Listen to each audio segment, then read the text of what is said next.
All right. Sorry about that. We had some technical difficulties here. I'd like to welcome everybody out to our Board of Education meeting on October 12th. The first item on the agenda is our call to order roll call with our flag salute. So would you please stand? I pledge allegiance to the flag of the United States of America and to the republic for which it stands, one nation, under God, indivisible, with liberty and justice for all. All right, we're going to move on to our adoption of the agenda. Let's see, and I'll move to adopt the agenda as written. Second. Okay, we have a motion and a second. All those in favor? Not seeing. Matthew? Yep. Good. Getting there. So we got 6-0.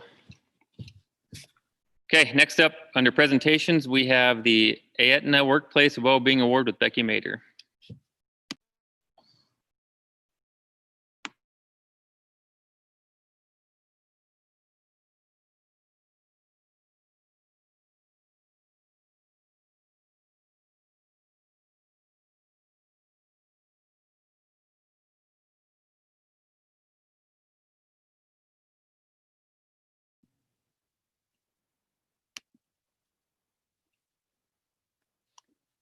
All right. Good evening.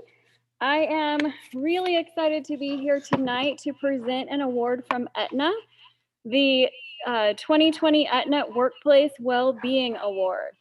So we were awarded this for our support that we give to our employees, helping them take a more active role in their own health and well-being. So Jenny Ramsey is on our Zoom call tonight as our Wellness Committee Chair. We want to thank everyone on the Wellness Committee. They are a dynamic group. Also, Dr. Koenigs is in our audience tonight. He, of course, had a huge role in our wellness initiatives that had been going on last year. But I wanted to let you know a little bit more. Aetna is not able to travel at this time, so they weren't able to be here to present the award to Jenny, but I can share a little bit about it with you. So they have 3 levels of award. There's a bronze level for inspiring change, a silver level for above and beyond, and a gold level for making a difference. So in our first year of recognition, we earned the gold level for making a difference. So very exciting. We appreciate the time and commitment to well-being of our wellness committee and the support from all of you to make those things happen. So this is the plaque that Jenny will receive, and again, excited to be able to recognize her for her work on that, and happy to have her on the Zoom call and Dr. Koenigs in the audience. So round of applause for them.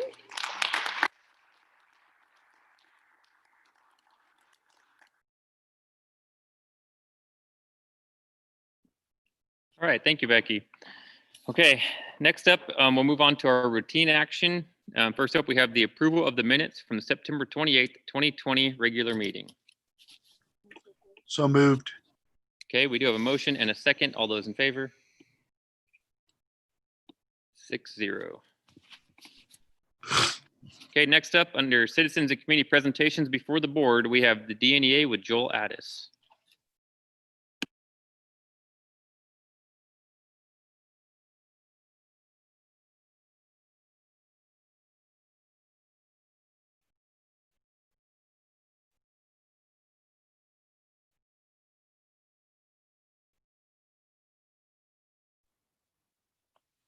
Good evening.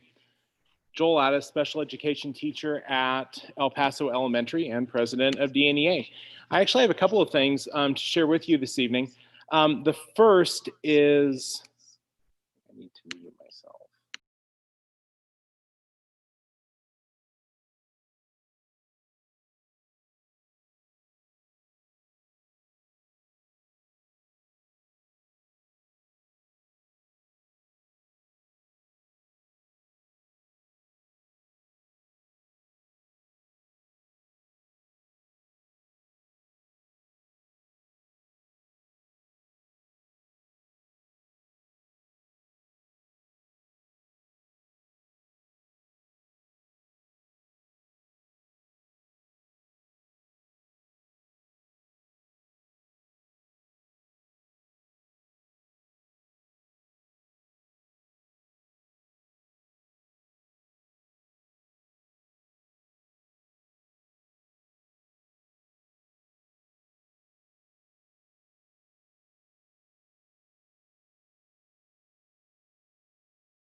Thank you. DNEA typically gives out 2 awards at the end of each school year. There are 2 new Teachers of the Year award, one for elementary and one for the secondary level. And then there is also an award for Friends of Education. For our new Teacher of the Year awards, those need to be given to association members who are within their first 5 years of teaching. Our secondary new Teacher of the Year is coaching this evening, and so I will be recognizing him at a later date. But I do want to recognize our elementary new Teacher of the Year for 2019 and 2020, and that's Melissa Rogers, who teaches 3rd grade at Tanglewood. Thank you. I am too. So I'd like to read the member who nominated her, what they wrote about her. Melissa is a dynamic educator. I am not even a teacher in her building, and I see the positive impact she has on her students and families. She builds positive relationships with her students and supports their achievements beyond the walls of the classroom. Melissa is innovative and creative. She integrates engaging technology and learning strategies that best fit the needs of all of her students. She is always willing to volunteer her extra time serving students and her colleagues. Melissa is resilient and passionate. This is evident in all that she does to make the magic of learning occur in the classroom and beyond. So, Melissa, thank you. Thank you.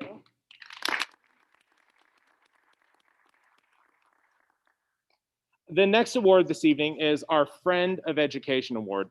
And the recipients of this award can either be an individual or a group who have provided outstanding support to education in USD 260 during the past year.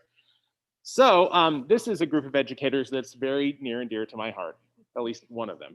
And so for the 2019-2020 school year, DNEA chose to honor the Derby Instrumental Music Department. And they're not all here this evening, but I would like to name them.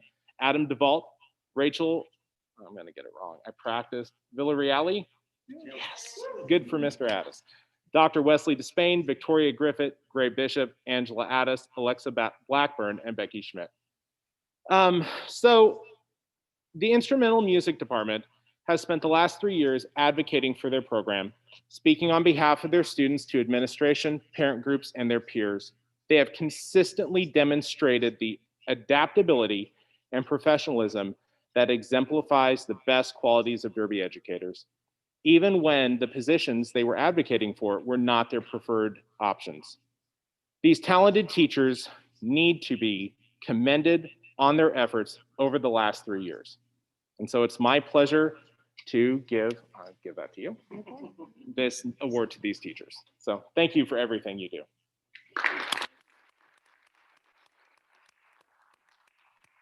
So with that, I would thank you and stand for any questions. Okay, thank you. Are any comments or questions? Okay. Did you mention who the secondary new teacher Robin, of the can you year unmute? is? Yes, the secondary new teacher of the year is Ron Eldridge, and he's coaching football, and so he'll be here once football season is ended. So thank you for asking. Okay, thank you, All Joel. right, thank you. All right, we are going to move on to our patrons. We had none signed up prior. Were there any patrons wanting to speak before the board? Okay, I'm not. Oh. What was that? To speak? Okay, what was your name? Okay. I have your statement to read, yes. Yeah, we're going to read your statement. Oh, did that? Okay, yeah, sure. Can you come up, state your name, your address, and feel free. And you will have 5 minutes. I'm gonna read a little statement here for you before you start talking, though. Okay. 1 second. Okay. It's just as the video is. All right. The Board of Education has a strong desire to hear from its constituents.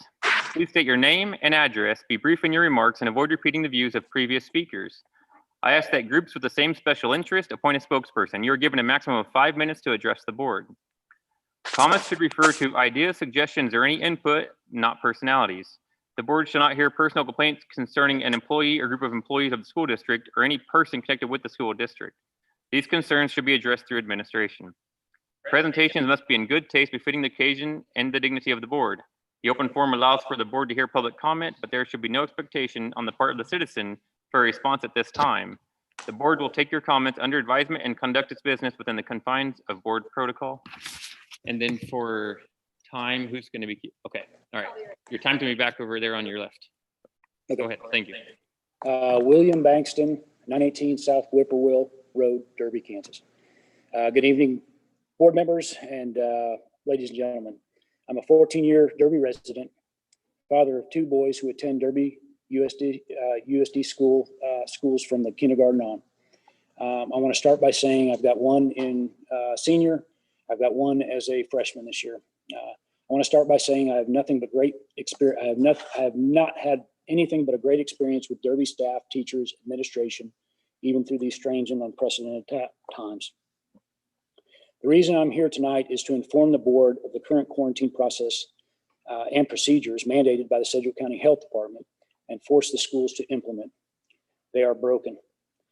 Is the board familiar with the Kansas statute KSA 65-129C?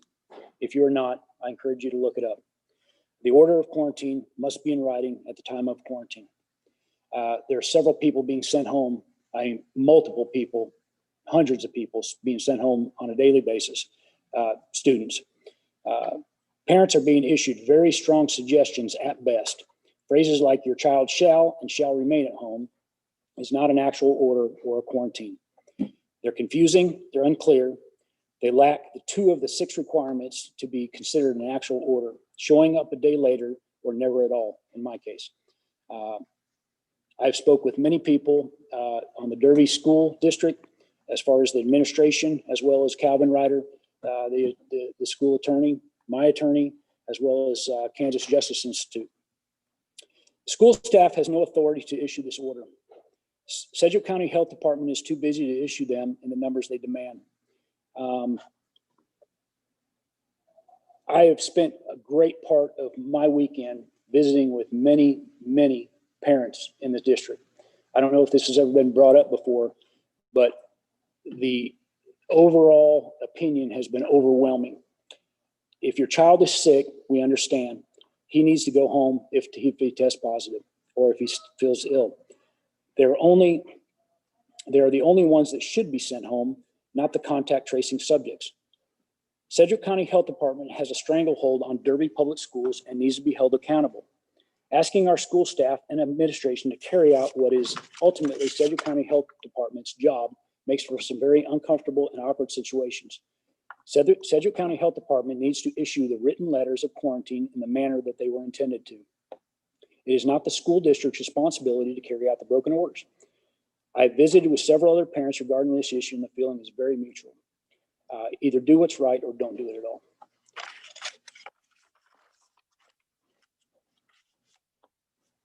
I am one of the few, if not any, in state of Kansas right now that holds an actual quarantine order for my son. I demanded it from the school district. I demanded it from Sedgwick County Health Department, and they issued it. Friday afternoon, they showed up in my home, issued a full-fledged quarantine order that was very disturbing because that is what is supposed to be given when we do a quarantine, not these pieces of paper that suggest go home. I recorded the whole conversation. It is unsettling what they told me. They told me with this order that was being sent home from the schools, that those kids could go home from school, they could go to work, they could go to the playground, they could do anything they want. The one I have, signed by Dr. Minns himself, my student cannot leave. That is a full quarantine order. According to the mandate or the statute, KSA 165-129C, that is what is supposed to be issued. If we're not doing that, we need to hold Sedgwick County Health Department liable, and we need to hold them accountable, hold their feet to the fire. I've spoke with many parents, many teachers. The school district does not need to suffer from this. I mean, it's if you had the conversations I had with several of the parents and teachers, it's just not, it's not good. Please, let's do something about this. I listened to last week's meeting, and it was I left that meeting more confused than I care to say. She backtracked several things: viral load, testing not sampling. Or sampling not testing. We need to hold them accountable. Thank you for your time. Okay. All right. Thank you, William. We'll take your comments under advisement as we work through this issue, and hopefully we can get some better answers. Okay, we're going to move on to our consent agenda. First up, we have donations to Derby High School Fishing Club from various donors. We have the Panther Stadium field lighting change order, We have broadband partnership adoption grant acceptance. We have fund balance report. We have certified and classified personnel reports and claims. Move to accept. I'd move to approve. Second. Okay, we got a motion and a second. All those in favor? 6-0.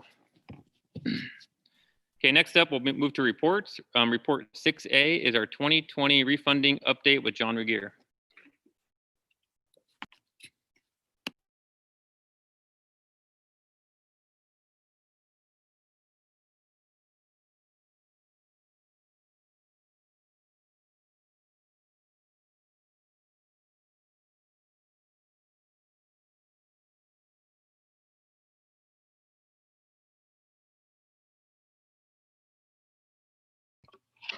Alrighty. Good evening, John Regier, Director of Finance. Tonight, the original plan was to come up and discuss refunding that we were planning on selling bonds last week and refunding our 2018 issuance to a taxable refunding to allow us to have a big savings that we had brought with our partner Stifel to come through. With market volatility recently, and what we're looking at is with the president contracting COVID-19, Stifel believes that caused the market to spike, which made the opportunity for a deal to not get done last week. At this point, they're watching the markets daily. I know a resolution does expire here at the beginning of November, so we will continue. They're watching it every single day to hope that we can get a deal done that is still inside our parameters of a net present value savings of over 4%. That this deal fell apart about the day right before actually the day before we were supposed to go to market with the bonds. So it can change just like in a moment of time to get it done. So we are watching it every single day. The Sjogren's with Stifel are giving me daily updates on where we're looking at maybe doing a couple different refundings, kind of doing some kind of how we already done the 2012 refunding, to doing a portion of the 2018 bonds that makes sense, and then maybe doing another issue later as the numbers work. So continue to bring back more information as we know, but at this point in time, the deal does not work to give us the net present value savings that our resolution requires. So with that, I will stand for any questions. Okay, any questions or comments? Okay, I'm not seeing any. All right, thanks, John. Okay, next up, item 6B under reports is our gating committee update with Heather Bahati.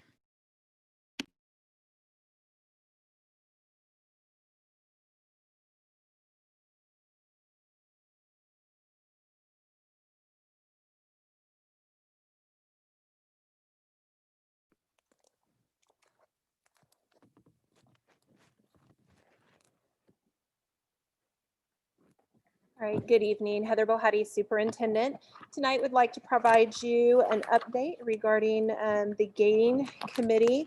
And in addition, providing some information, we also have Ms. Seeley coming up and visiting about just where we're at with process and working with quarantine and how that's going. Holly, Dr. Putnam Jackson will be coming to visit tonight about academics and just giving an update where we are when students are quarantined and how that's working. And then Ms. Sparks is going to touch on social emotional supports that we have in place and how that is going in the district. So the update on the gating committee, we, as you're aware, are operating in person K through 12. The committee looked at the criteria that you as a board had approved and just some general information and changes on gating criteria considerations. And we do post all of this information too. We did see a decrease moving from yellow to green in that first category. Community trend stayed the same, landing in yellow. Our community criteria stayed the same in orange. And then building absenteeism went from green to yellow overall. And then when we looked at the hospital area, remained the same in green. So we ended up with yellow across the board. The committee did have much discussion because if you recall, we started looking at the high school in particular because we had some COVID cases there and multiple quarantines going on.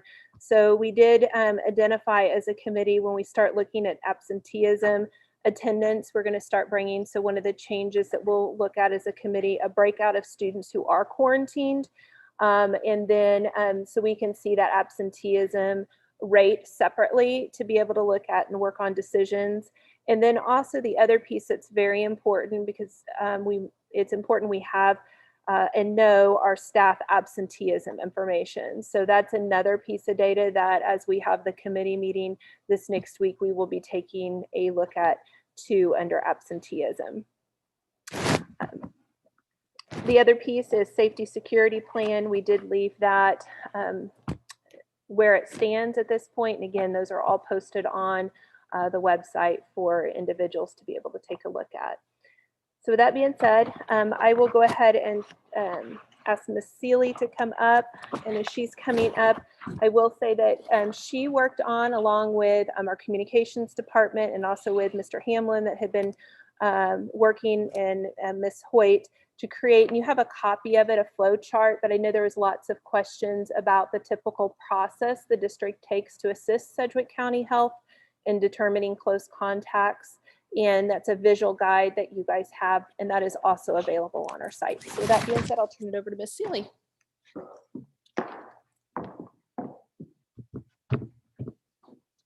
All right, good evening, Nikki Seeley, Director of Special Services. As Mrs. Bohati said, we did create that flow chart as requested by the board during the last meeting.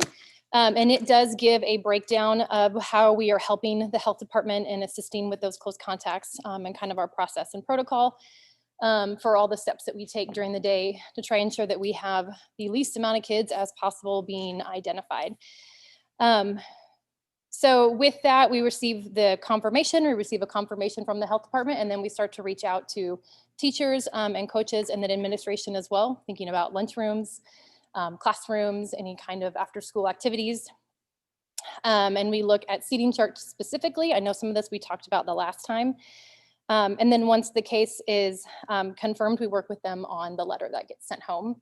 So yeah, that's that flow chart. Questions on the flow chart specifically?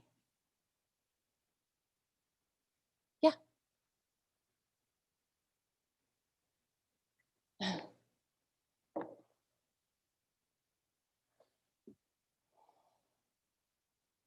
There we go. Okay. So does this flow chart coincide with Sedgwick County? I mean, have they reviewed this and said this is their process, or is there confirmation from them on how that works? Because there has been some other documentation they provided which they haven't finalized. Does this coincide with that? This does not coincide. I shouldn't say it doesn't coincide with that. It was not run Okay. through the health department, but it is all the steps that we work with the health department on. Okay. Okay. Gotcha. Okay. Thank you.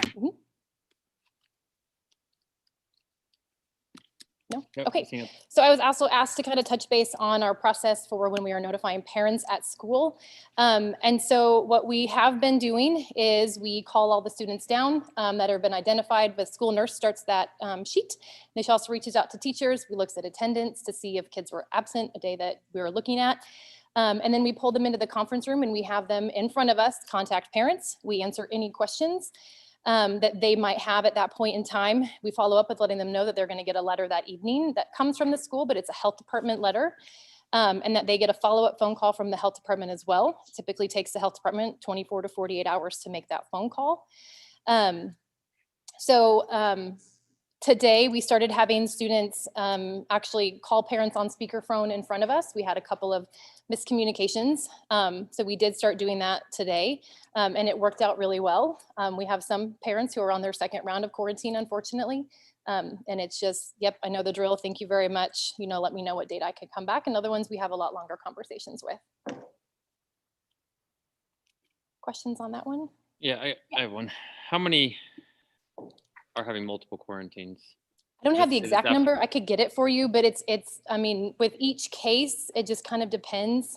I wouldn't say it's a lot. I would say a handful at this point. I would say less than 10 at this point, but I could get an exact number for you up until now. Okay, no, I'm just thinking because they're missing basically a month of school if they're double quarantined, Yes. and I assume they didn't go off and test positive themselves. They came back and got quarantined again on a close. With the Okay. majority of them, yes. Okay. We thank do have kids who have been in quarantine and then have then tested Mhm. positive. So again, it is that longer time, Right. longer time frame. Okay, thank you. Yep. Any other? No. Go ahead, Mark. Yeah, unmute there.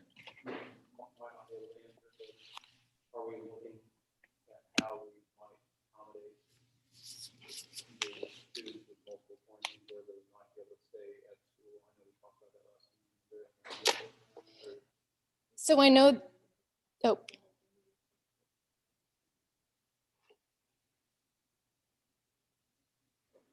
Does he need to repeat that? Okay.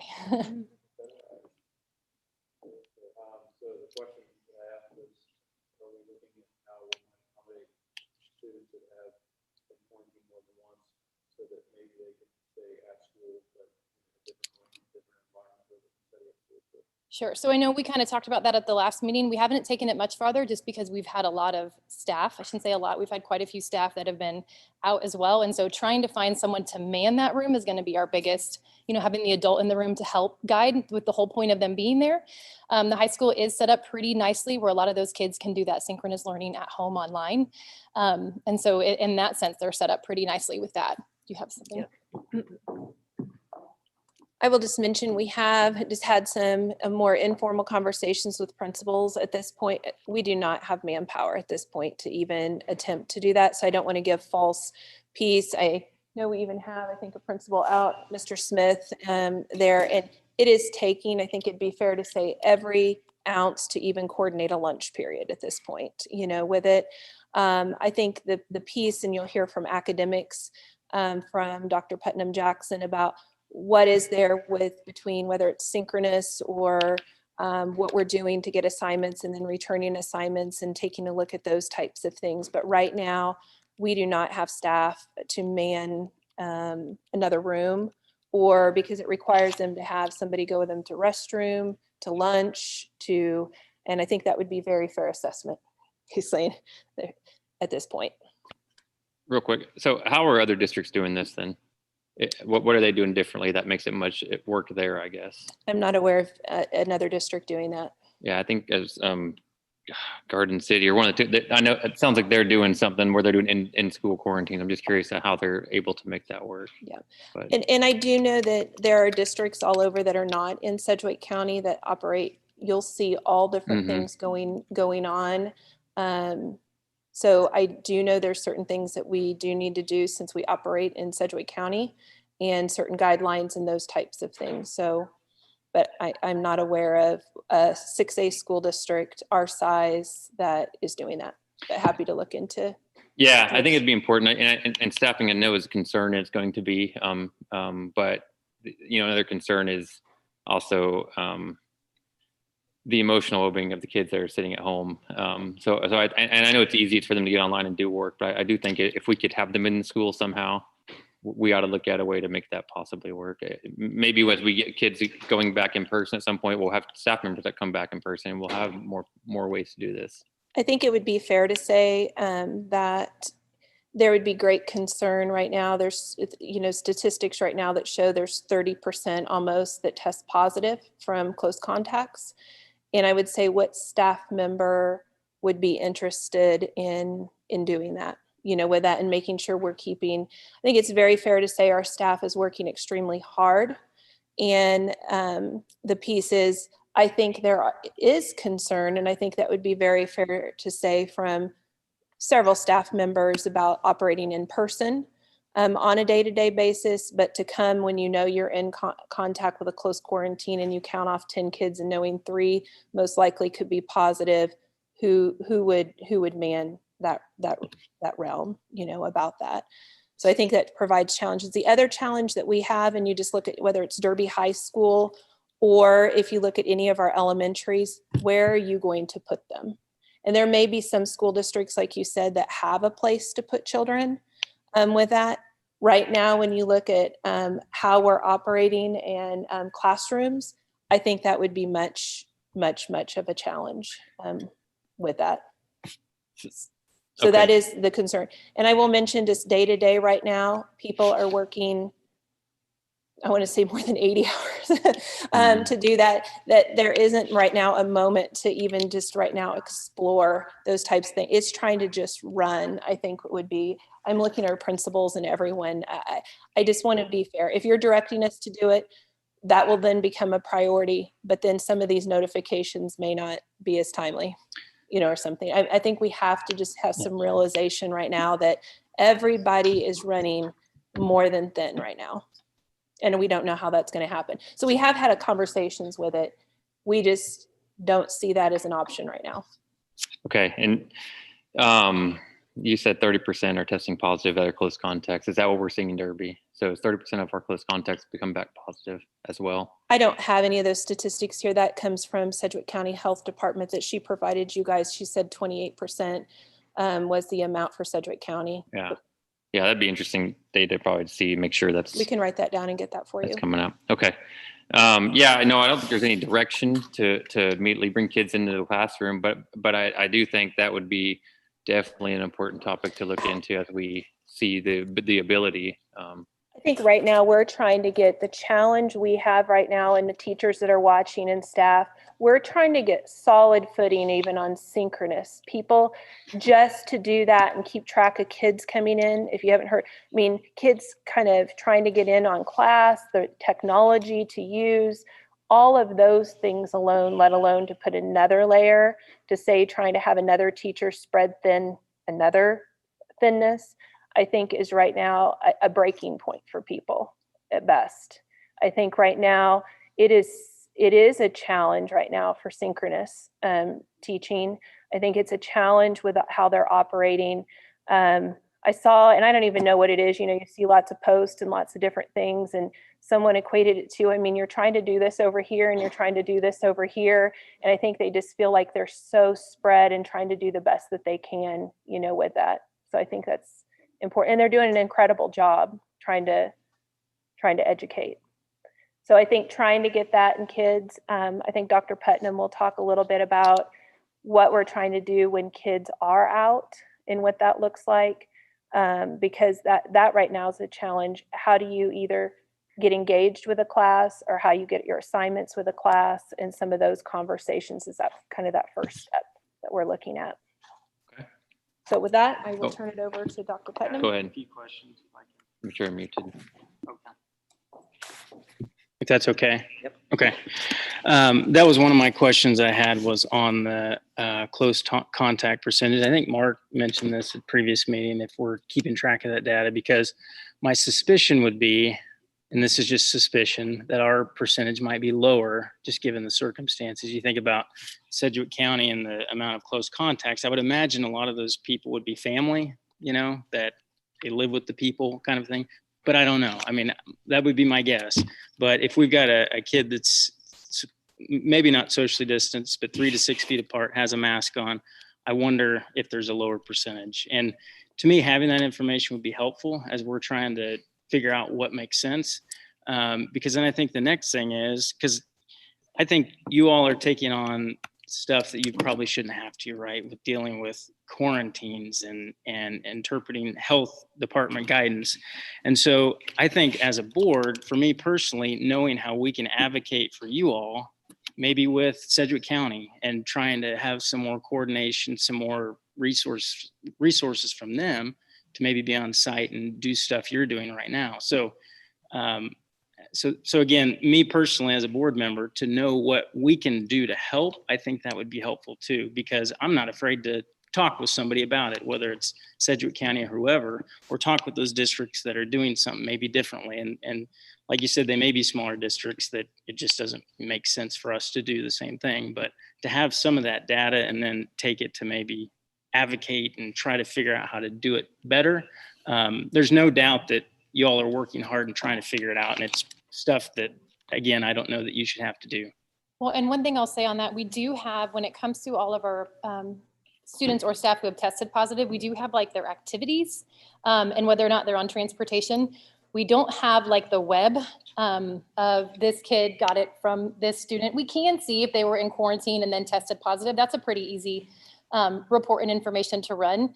But unfortunately, because people are still going, not unfortunately, but you know, there's still Walmart and there's still Dillon's and there's still all these other places that there's another spot that someone could get it.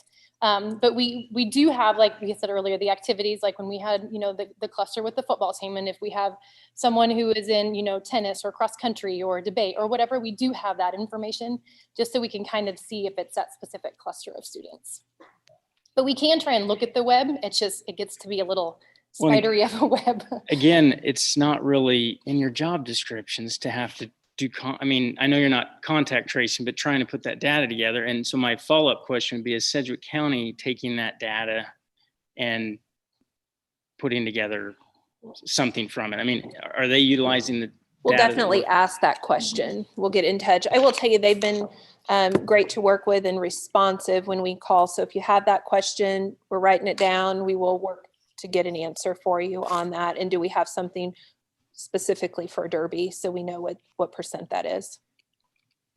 I'd also add that, like what Annie's saying about advocating for you,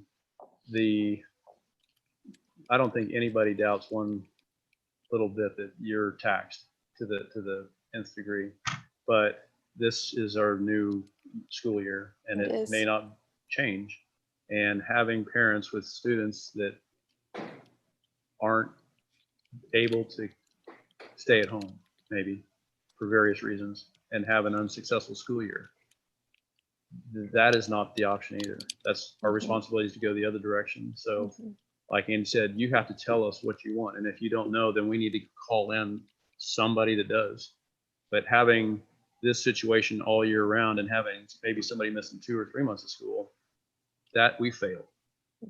So we have to decide, do you need more resources? It sounds like it. Okay, what do we do? Where do we go get them? Do we need to call in Sedgwick County or even at the state level? What resources are available? And maybe it's time to start really pulling in a lot harder, maybe, because I can't believe that we'd be in the spring and still having this situation. And we've had several students that have been out 4, 5, 6 times. That'd be unsuccessful for us, all of us.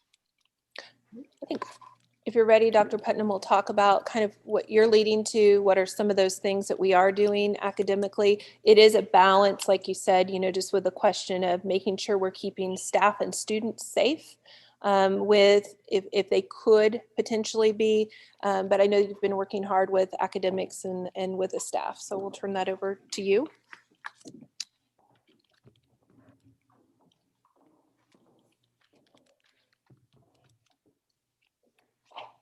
Good evening, Dr. Putnam Jackson, Assistant Superintendent of Curriculum. I was asked to talk to you some about what we are doing to support our students who are out on quarantine. For our elementary students, as Heather was alluding to, we are actually stretched quite thin, both with our teachers that have been coming up needing to have quarantine themselves or be sick, or our substitute teachers. Our substitute pool has many subs in it. But again, you know, having people who are willing to come and work in our schools each day presents some problem. And I say that just to kind of give you the landscape that we're working in as we're planning our quarantine instruction at different levels. For our elementary students, I actually started out tapping into our sub pool, looking for substitutes that were certified, that were retired teachers within our community, and other folks who may be able to come and assist. And after calling some of those folks who were not subbing in person in our schools, because we didn't want to drain our sub pool who were coming and supporting our in-person students, we came up with 2 teachers that would need extensive technology training in order to be able to support some of our students in an online or remote learning environment that were quarantined. So what we did was we worked with our AmeriCorps members and grants for elementary, because our AmeriCorps members that have been with us for 2 or more years have gone through all of the new teacher training and have spent at least a whole year observing in classrooms, pulling out small groups of kids and tutoring and working with them. So they're familiar with the technology, the reading curriculum, the math curriculum, how to help kids when they struggle. And they spent last spring doing online remote sessions with kids.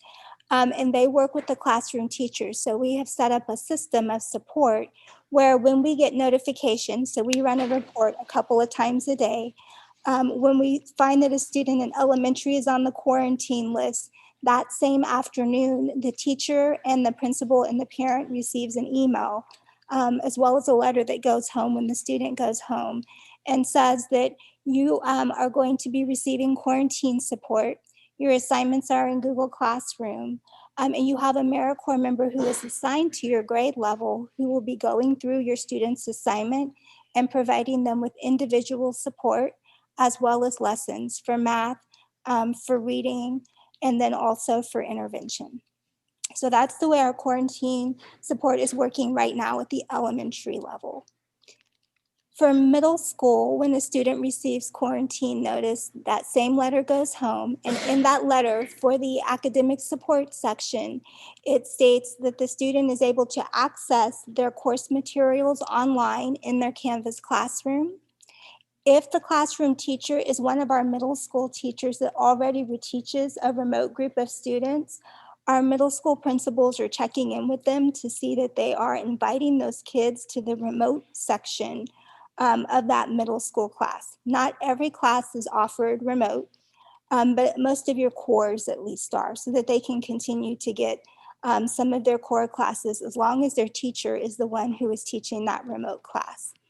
Even if their teacher is not, they still have access to all of their online courses, assignments, books, as well as their teacher to give them feedback and support. For the high school students, they are streaming their lessons. And so when the students are given notification that they are out on quarantine, they can actually stream into their classrooms, see the instruction that is occurring in the majority of classes, not all of them, but the majority of them, especially their core ones. And then they are able to access all of their assignments in Canvas, receive grades and support. What we're finding, just having done this for a couple of weeks, is that it's working differently at different levels. Our elementary students are showing up when they don't. The same for when we see that there's an absence that's occurring with a quarantine student, or it appears that they're not showing up. We've been following up with them. So for example, today I was speaking with our AmeriCorps director and our data person, and they said, hey, we're hearing that these 2 or 3 kids have yet to have shown up. And so we're following back up with the school social worker and the administrator to make sure that they're showing up for support. And then also to know whether or not we need to change our coding system for them if something has happened and the student has gotten sick and is not able to participate in class. And in this instance, what we're really doing and the message we're trying to send about quarantine learner support is that even if the student is at home and they're on quarantine, even if they're feeling a little under the weather, as long as their parents and them indicate that they are able to continue to complete work and participate in live sessions and Zoom into class, that we're asking them to do that to the highest degree possible. Any questions about that? Yes, Tina? ma'am. Okay, I get this is probably much easier to do on the high school level where they're already synchronous, but as board members and people who are out and see things that are going on, I'm concerned with what's occurring across the board. It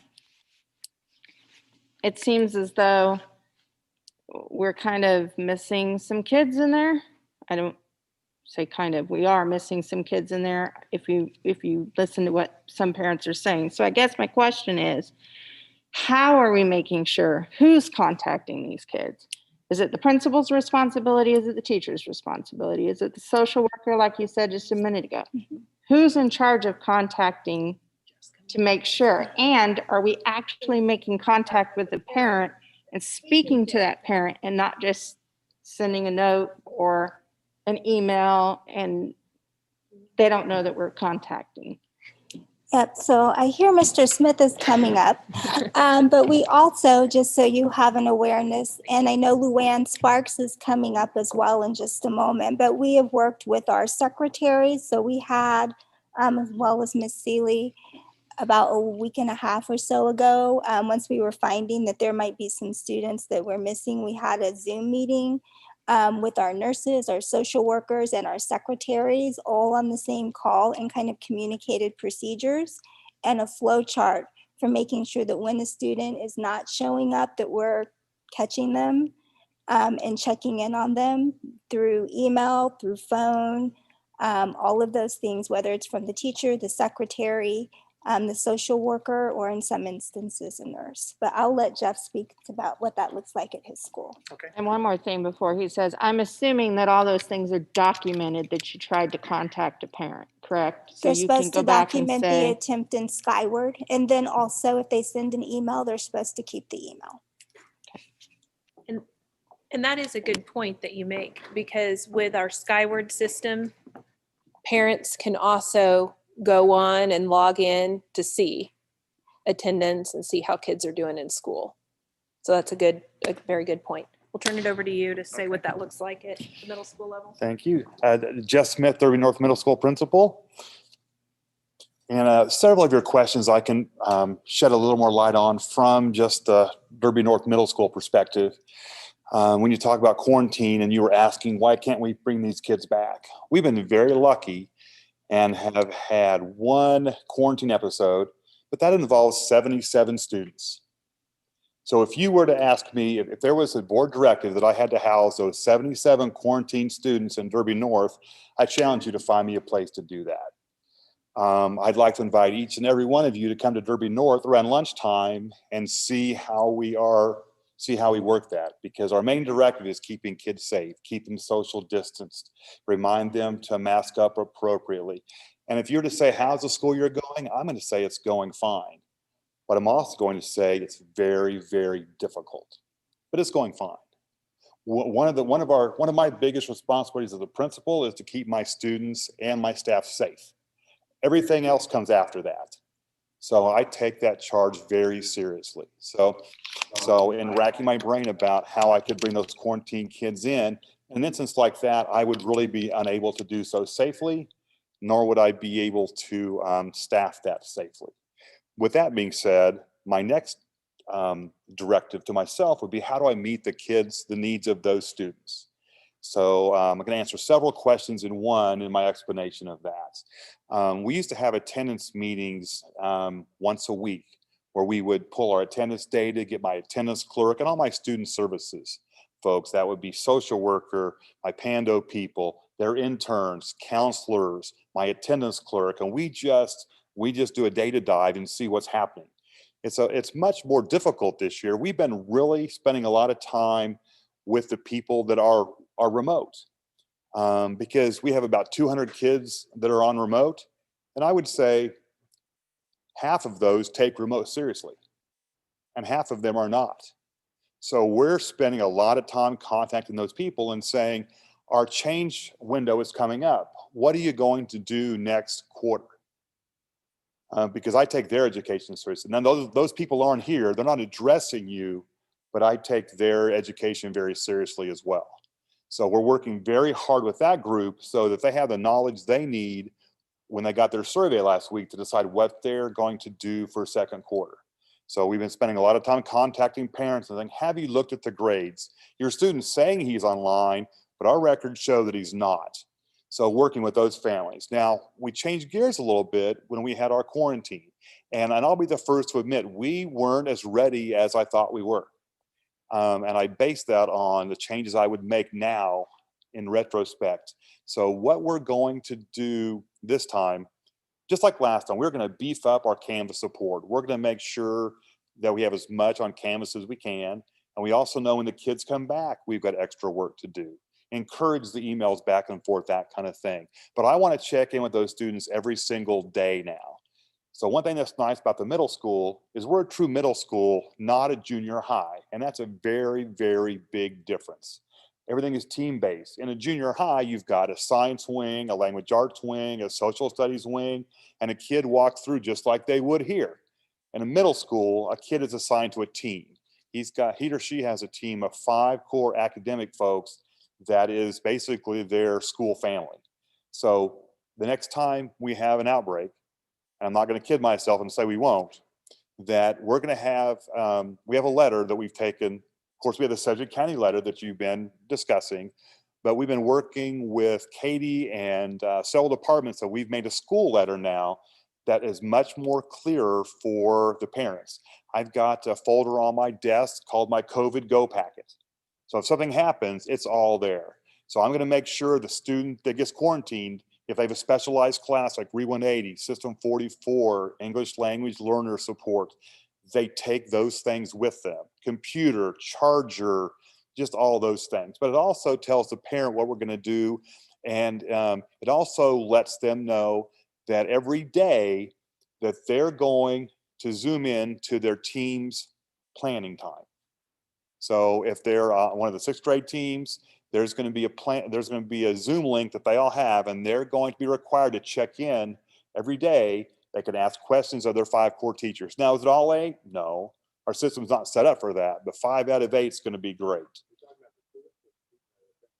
The students. But if a parent wants to check in with that and ask a question, they certainly can. It'll be that conduit there. And we're only going to activate that when we've got the quarantine kids gone. But we have a planned time for the teachers to work with students, parents, whatever needs been, IEPs, 504s. We have that time designed for that. And so we're going to mobilize during that time. And if we have kids not checking in, that's what we're going to take a look and see. We're calling that family. We're going to see what's going on. Why aren't the kids there? What extra support do they need? So is that as good as having the kids at school? No. Is it what I feel like is my responsibility to keep all, because every single parent that's watching, I take it very seriously that I'm keeping your kids safe. And if there's a 1 in 3 chance, 1 in 4 chance that a student has COVID, I'm not willing to take that chance. I want to keep everybody safe, and we're going to do the best we can. And then we're going to row really hard to catch up when they get back. And that's how we're going to do it with our second attempt, if it comes, and then we'll learn from that and get even better. I am excited that I think for second quarter, I really anticipate a lot of our families that have struggled for remote learning and that have now seen the protocols we're doing at school will want to come back. I think we're ready for that. So it'll be a second quarter challenge with more students in the building, but the protocols we have in place. And again, I welcome you to come out between 11 and 1 any day, and I'll show you what we're doing, and I'll show you what resources we're using and how thin we're stretched, but we're not breaking. We're making it happen, and things are going well. They're just very hard. And I'll stand for questions. Okay. Do you want to follow up, Tina? So I know, I mean, we've talked, and I know that you're doing your best. I know everybody is 100% stretched, completely thin. Not only our admin, but our teachers. And so, anything that I can do to help, not a whole lot. I mean, I probably can't physically go in and teach a class. Well, I could, but you probably wouldn't want me to. But I think it's brilliant that we're utilizing our AmeriCorps and our Pando, and, especially now, and they're accustomed to reaching out, at least the Pando I know, are accustomed to reaching out to some of these kids. So anything that we can do to help and take some of the burden off of our teachers, I'm all for. But I do want to make sure, and ultimately, there is some parental responsibility there, because if you aren't checking the kids' grades or aren't engaged in Skyward and don't know what's going on with your child, you may not know that they're not going. I can't imagine that. My daughter will tell you I am on her butt 24/7 about her grades and all of that. So, but I do realize that there are parents who work, and so it's a significant challenge for them as well. So, I mean, going forward, we really need to make sure that we are doing what we can and make sure that everything is documented, and that we're doing the best we can by our students. I think in your current role, I think what our staff really responds to well is knowing that you know what they're going through. I know I've had a couple of board members in the building, and that means I probably have 5 that haven't been. There's a lot of buildings to go to, but I think it really, it encourages them when they know that I know what they're going through, that you know what they're going through. So I do encourage you to take some time out of your day and go into the buildings and see what extraordinary efforts the staff is going through. I've got a great group of teachers that I would put up against any. And this year they just impress me daily. They just go above and beyond. And if we mess up, we'll fix it the next day. So, but I think if all they see from you is watching you cuss and discuss at the board meetings, I think that's they feel. I mean, they see that, but I think seeing you in the building so they can show you what they're going through is probably one of the best things you can do. Andy. There we go. Unmute. Mr. Smith, thanks for talking to us. One of the questions that I had with the 70 kids that were quarantined, did any of those become positive with COVID after they were quarantined? Right. When they come back, we don't know. They're not all tested, so we have no way of knowing. We don't know if there's asymptomatic, So we don't know. symptomatic. Okay. I do know that since then we have had multiple scares where we've had kids tested. I know we've had one influenza B, we've had multiple strep throats, we've had kids coming and going, but that's only 7 to 10 tests that I know about. So all those students aren't tested, so I don't think there's any way we'll ever know. Okay. We haven't heard of any, though, from those 70 kids that have gotten COVID. We've got no positive tests since we took those steps. Good. And I don't want to dismiss those steps. We quarantined those kids and we have not had one since. And I think so from our look at it that way, I think our proactive approach did some good. Good. And I think from our perspective, it's a challenge. We're trying to weigh the fact, whether it's 70 kids or a few hundred at the high school that are home, the risk of them being at home by themselves, the issues, the mental challenges that they have. We're trying to weigh that as well. And I'm sure you're doing the same thing. Mm-hmm. We're trying to weigh emails from parents, phone calls from parents. The administration is doing the same thing. And so there's lots of different folks and stakeholders involved in this. You've got definitely the teachers, you're supporting the teachers, we're supporting the teachers. And I don't think any of us want that message to come across that way. We're just trying to figure out what makes sense as a community to figure out, are there a few things we can tweak and maybe instead of 70 kids, it's 20 or 30 if we've got a few things honed down or some clarification from Sedgwick County. So those are the things we're trying to weigh as we're, as you put it, cussing and discussing at our meetings, right? So Sure. Appreciate your efforts, all that you're doing. I think the more stuff that you can be ready, like you said, you're not dealing with it right now, but if you can be ready to go as soon as you've got a case, I think that's great. So, well, and I do think when I invite you out to the building, that's also when you talk to those parents, you can say, I was at Derby North and I saw this. I think that's a very important statement. So I'd love to host you at Derby North someday soon. Appreciate it. Thanks. Tina, go ahead. Dr. Jackson, can you touch briefly on class sizes and how are those fluctuating? Are they staying the same? What's happening with our class sizes? And how are we going to handle it the 9 weeks if we have a huge influx of people that want to come back versus be remote?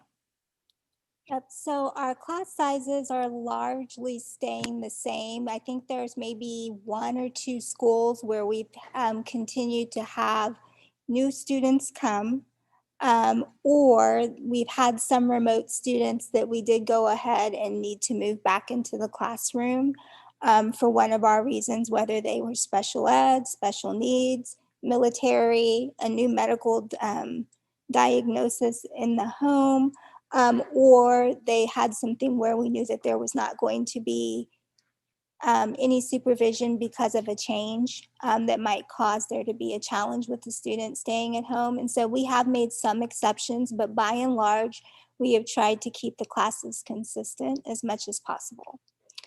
As far as the transition for the first quarter to second quarter, we have mapped out a plan. It's slightly different at each level, whether it's high school, middle, or elementary. Our high school families have already received a form, a Google survey, that they've completed to indicate their interest in either remaining remote, switching from in-person to remote, or remote to in-person. Our middle school survey went out at the end of last week. And so we have a few more days, actually until the 15th, for our middle school families to fill out their form to indicate if they would like to change, as Mr. Smith was talking about, from in-person to remote or remote to in-person. And then our elementary one will open up on the 15th. So we will take that survey data, the high school already has theirs, so that they can begin planning and adjusting periods for students who are coming back or for students who are in person and wanting to go remote. The middle school will undergo the same process. So we're trying to leave ourselves as much lead time as possible as secondary because we know their schedules are more complicated. And then with our elementary one, which will close next week, we will then take a look at that survey. We will look at those who wish to remain remote, those who wish to come back in person, and then do some balancing of classes and sizes. If for some reason we have a large number of remote students that want to come back in person, then at the middle school level and at the high school level, we would cancel some of our remote sections. We have some teachers who are teaching remote sections or solely remote and move them back to in person. At our elementary schools, if we have students who are remote and they come back, then of course we would have to bring some of our remote elementary teachers back into our schools to teach in person.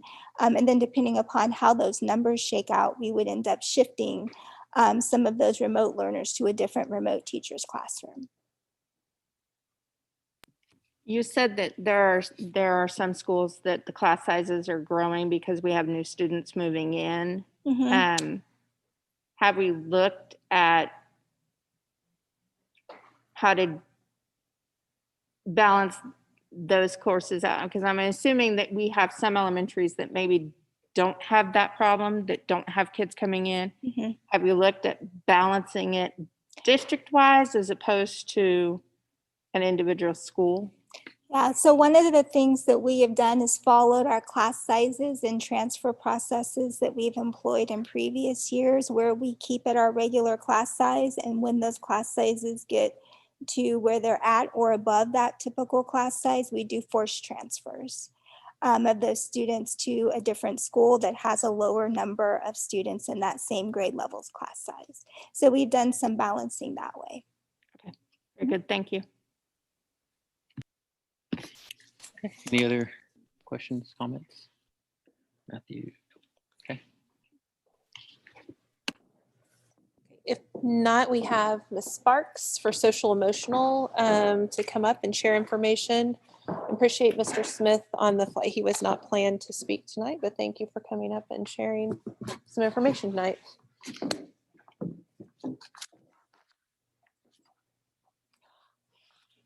Good evening. Luann Sparks, Director of Alternative Education, Alternative Learning. Tonight, I want to touch base with you regarding our social emotional, our mental health needs of students in our district, as well as I'm probably going to overlap and touch back to attendance as well, since that's been an ongoing point of effort this year. First and foremost, there is no doubt that this has been a tough school year. So thank you for that validation, because it has been a really, really tough year. We are encountering families in stress, duress. You have children coming to you. You have parents that are trying to work and they themselves may be quarantined. So right now in our community, whether it's Derby or Sedgwick County, everybody is being significantly impacted by this virus that's going on. With that being said, it takes the village. It takes the village. We have a lot of support and resources here in Derby Public Schools, and I am very proud of our district for the work that they have done and that they're doing. In light of some of the comments, I went and visited with social workers to really get down into the weeds, if you will. Tell me, what are you seeing? And it's not just children and students that are at home that are struggling. We have students walking our hallways that are struggling. Some of our students are introverted and they flourished under being home and a remote learner. Now they are coming to school and it's tough to get back in that groove. It's tough to fit back into those structures. It's tough to have guidance and direction from all different angles. So our students, whether they're kindergartners or high schoolers, are really working hard to learn how to play school, if you will. Secondly, some of our kiddos that are really, really struggling are taking a lot of social work time on top of everything else. This year, we really hit it hard when we had our delay of school. We provided 13 additional sessions just working on relationships, mental health, COVID considerations. How do we teach everybody to be a supporter of our children's mental health? It is not the social worker's job. It is not the counselor's job. It is not mom and dad's job. It's all of our jobs. So we have to help all teachers become comfortable and confident and find those ways to integrate those social emotional coping skills in the day-to-day. And I have to tell you, I'm seeing that when I walk the halls. I see math teachers talking about problem solving that may not be numerical on the board, but talking about how are we going to get your homework caught up, and inviting them and supporting them through those processes. This year, we have mental health, as you know, MHA, the Mental Health Association, they are picking up the number of students. They can provide clinically based therapeutic support on school site with parent permission. We are really pushing that this year because the needs are greater, and our social workers, they're working hard. They're trying to work remotely, keeping kids connected, families connected. We have a lot of families that have needs too, and they're reaching out to social workers for that help. So it's not just a student, it's a family dynamic, probably more now than they've seen in many, many years. Our social workers are making those contacts. And I love your question about documenting because that's dear and dear to my heart. If we can't prove it, it's not happening. So we've really worked hard with special services and myself. We are working together with our social workers, scaffolding out how do we layer out those responsibilities. So from the get-go, as a teacher, when my student is not here, who's making those first few rounds of contact? When that's not working, how does the secretary play into that? How does the social worker play into that? How does Pando and all those other supports, including our administrators? So they're really working hard to make all that happen. Right now, our staff are currently conducting the student risk screening scale, which is they're evaluating every single student in Derby Public Schools to the best of their ability. It's just a screener, but it should help them with identifying at-risk behaviors. Externalizing behaviors are easy to see when kids are being aggressive or acting out, but the ones we worry about are those ones that take it on the inside and they withdraw, or they're becoming very uncomfortable about being at home alone, or whether they're being here at school and this isn't my best favorite place to be. So with that will come responses from our teams, again, as another layer of support to them.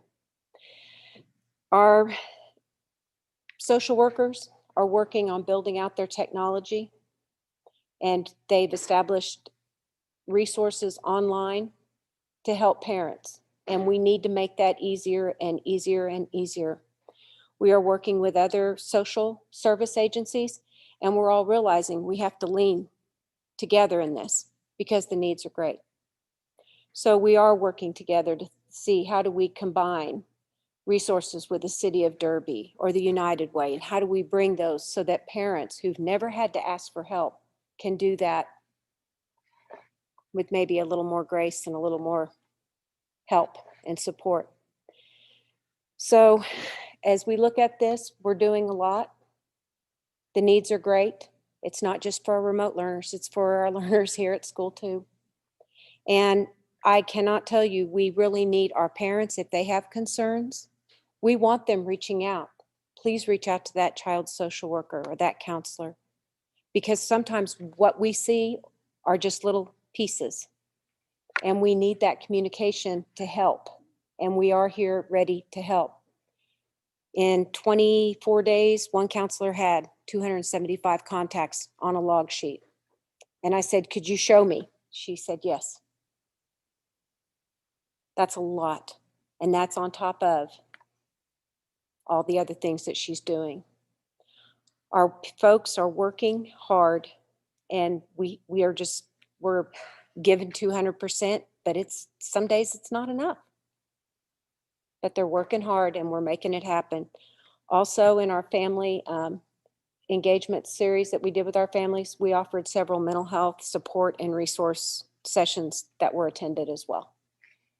And we're going to continue to educate. We're going to continue to reach out. We're going to continue to integrate, and we're going to do the best we can do because our kids and our families deserve that. So with that, I'll stand for questions. Okay. Any questions or comments? Andy? Jim, go ahead. I don't remember. Yeah, that all students are being evaluated, Mhm. and that's 100% of the school district? Yes, all students are to be screened through the SRSS, which is the Student Rating Screener Scale. It's just a quick glimpse, and it's just like a dipstick check. We have done that for many years. I don't know how long we've done that, but we do it at the beginning, the middle, and the end of school. And the goal is for you to have, if teachers are seeing high numbers or you see a student of concern, it allows us sometimes students will come onto your radar that you might have missed otherwise. Just pre-thought, I wonder if we could do that with parents a couple times a year. I mean, we might not get 100%, but it'd be interesting to, at this time that, we're going through, hey, how do you think your student's doing, child? I would say that parent contact and communication, I cannot tell you enough how important that is. And students are students, whether they're 17 years old, they may say, oh, I've got it all, I'm doing A's. And then you go and you happen to be in the office and you hear a parent that's upset, my child's missing 13 assignments. Part of that is it takes all of us. It takes us reaching out and documenting it. It takes parents staying on top of that. We have a lot of students that are by themselves. That's a reality right now. We have some students that are coming back because they're really struggling. So we will work hard to keep them safe and educate them.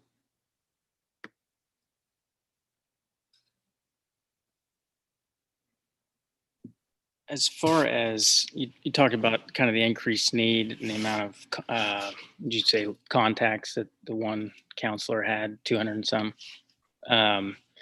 Is there a way to quantify that? I mean, is it double what was being done in that regard last year, or do you keep track of that at all? I'm just curious.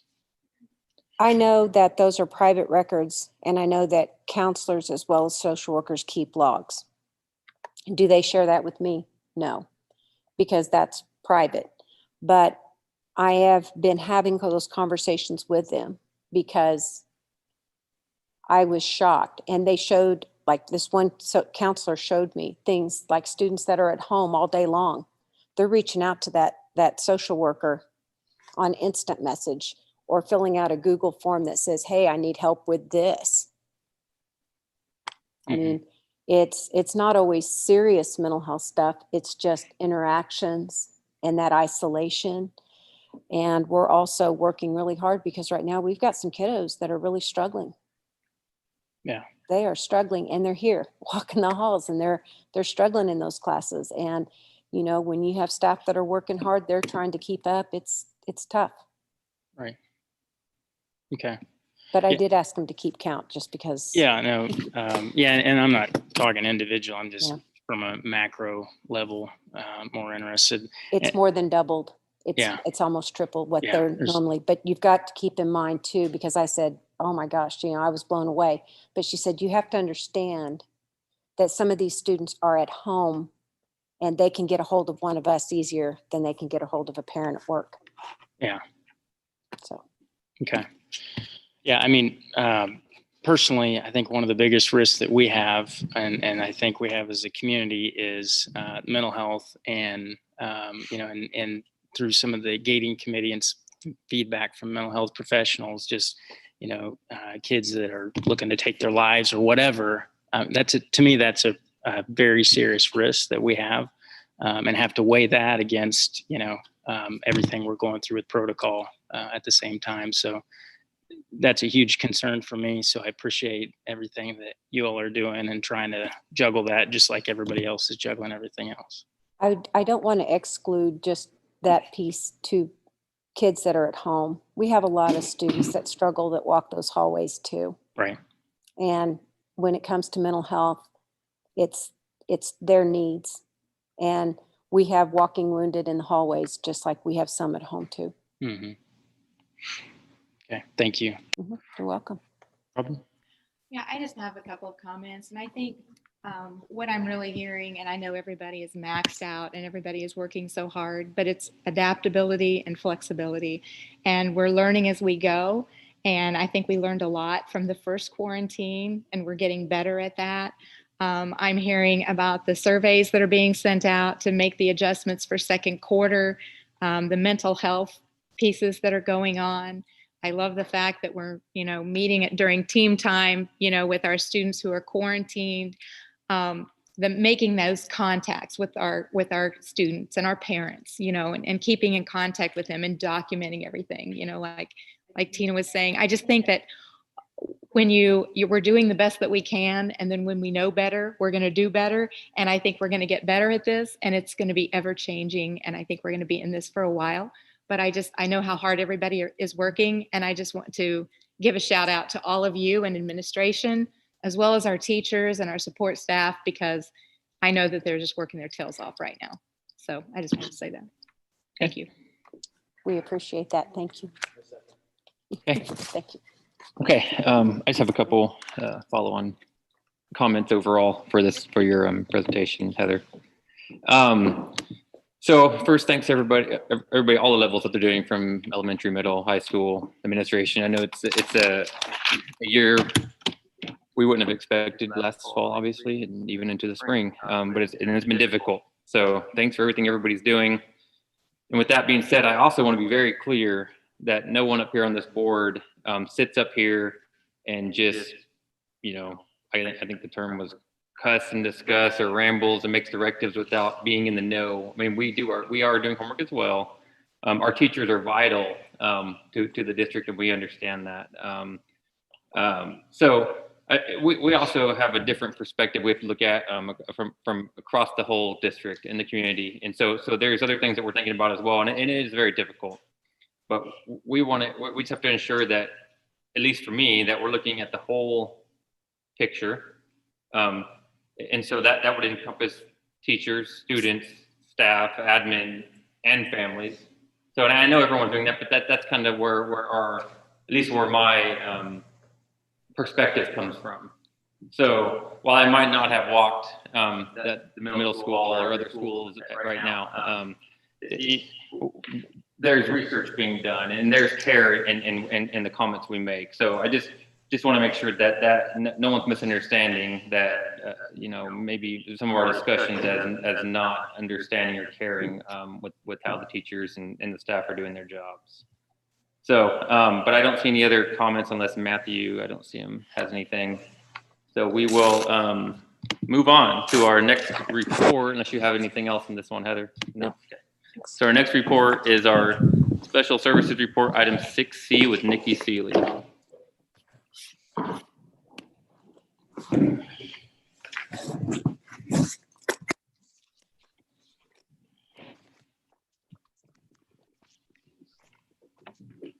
I think I'm good. Nikki Seeley, Director of Special Services. In your packet is a report that was written for you, just kind of an update of how Special Services is going. We have had, the COVID curveballs that have been thrown at us kind of in our department. So that's been, like they said, like Robin said earlier, flexibility. We've just been trying to roll with it and learn as everybody else is learning as well. For our data in the very beginning there, you'll kind of see that our students who are identified on an IEP is down just a little bit right now. We're kind of chalking that up to, we have quite a few kids who chose to homeschool, just district-wide. And so if all of those kids happen to come back, I'm not exactly sure how our numbers would look. Typically, we are like the rest of the district, is on a growing trend. Our 504 numbers also continue to grow. If we look at kind of the breakdown there, one of our big positives is our early childhood numbers have continued to grow over the last couple of years, and our diverse needs in those rooms have become more diverse. We were able to reallocate an FTE. It was not a new FTE from a different classroom that we had into an early childhood program. And so we were able to open an early childhood program at Park Hill Elementary. We did not have one there before. I did not put it in this report, but we also reallocated one from Swaney, who had two, to Stone Creek. So right now, our only elementary school in the district that does not have an EC program in the actual school is Tanglewood. Those kids are still served, obviously, in one of their closer neighborhood schools, but we have increased those numbers, so that has been very helpful. There's just a little bit more information in there about how our early childhood program works and some of our requirements from the state. At that last board meeting, you guys approved a COVID-19 coordinator, and I can seriously not thank you enough. Amy Stedman was in the packet earlier as who has been hired for this, and she is amazing. If you don't know Amy, she is very organized and very thorough and very detailed. So she started, I don't even know what today's date is, so about a week ago or so, and jumped in running and has just continued to try and streamline that process as much as possible so that we really have that one point of contact in our district. She is now on the phone with the head health department 5 to 6 times a day, so she's taking some of that on. We also had an assistant or an aide that was approved. When I wrote this report, we didn't have anybody. We did put through a request to hire, and that person should hopefully start in about 2 weeks or so. So that's pretty exciting as well. Staffing, we are completely staffed except for 2 very specialized positions, which as of this evening, we believe we have an applicant, a very highly qualified applicant. So hopefully as of tomorrow, we will have that position filled as well, which is really exciting in our district. Teacher of the visually impaired and our O&M. It's very hard to find in the state of Kansas, and we had someone who is duly certified. So that's really exciting for our department. 3 considerations. The first 2 are well, actually the first 3, all of them have to do with just COVID and trying to work with our students, whether they are choosing remote or if they get quarantined, and how to serve those needs. We have a lot of students who it is tough for them to sit behind a computer for half of a day, if not all day or 2/3 of a day. So our teachers have done a really good job at trying to differentiate that instruction as much as possible. They've been doing porch drop-offs to try and give them some of that extra hands-on materials that they desperately need to be able to make gains. That last one, increasing technology needs. We have been able to use some of our CARE special education funding, and I continue to work with Mrs. Bohati and Mr. Regier on any of those special education technology needs that we can get to try and make that a little bit smoother for some of our students. So with that, I will stand for questions.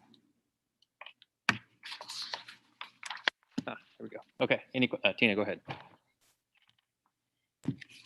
First of all, Nikki, thank you, because I know you didn't bargain for all this COVID when you came into this position, so I know you've been working a lot of overtime as a lot of people have, but thank you for getting through it as you have. Sure. It's exciting to me that we are fully staffed, and I think you're right on as far as the vision impairment. That's a hard position to fill, and I think we're very fortunate in Derby. Yeah. Not only do we have that working for us, but we also have a very good deaf and hard of hearing Yes. contingency as well. So that to me is very exciting, that we continue to chip away. I know it's not something a lot of districts have money to dedicate towards those, so it's good that we are. Yeah. So and the early childhood as well. I mean, that's something that's come down from KSDE, that we need to really focus on early childhood. So I think we're very fortunate to be in a position that we can have these things in Derby. Yeah, it was very exciting, especially just to open one in a new school. So that was fun. Yes, very good. Yeah. Any other questions, comments? Okay, Nikki, a couple things. Thanks for the report. A lot of good information in here. I did have a question on Amy's So she's doing this full time now. She's not doing any of her old Correct. position as well. Okay. Correct. That's great. And then on your considerations, like your technology need, is there something in that we can help with? Is that like a need that is not able to be filled because of budget concerns, or is that just something you're just working through? Or It's just something we're working through. The state gave special education some CARES funds specifically. So we've been able to utilize that. And I know that we've had some of the technology grant that also came down. So we've been able to utilize that. So it's not necessarily not being able to have the funds for it. It's identifying what we need and then finding it and getting it, because everybody needs technology right now. So it's just taking a lot longer, which is at no fault to anybody. It just is what it is right now. Yeah. Okay. Yeah. I was just thinking, this is such an important topic, especially right now, that if there was some needs that you couldn't meet, then let us know so we can try to figure something out. So, okay. Thank you. Yep. Okay. Next up, we will move to item 6D under reports. As our strategic plan summary report with Heather Bohati.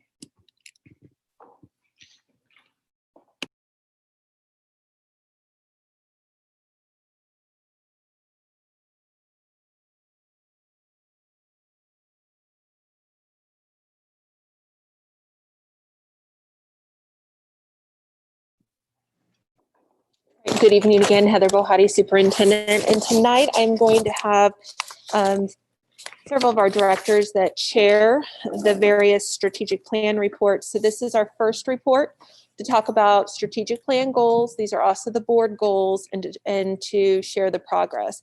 Before they come up, I will just mention, one, I appreciate the work that each of them as chairs have done, because in the midst of all the things that are currently going on with COVID and trying to stay focused and work on that, we're also working to move the district forward in various areas. So you'll see that a lot of work has been done in the midst of all of this.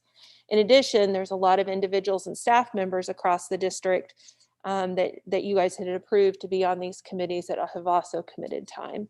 So with that being said, look forward to sharing the progress that we've made to this point.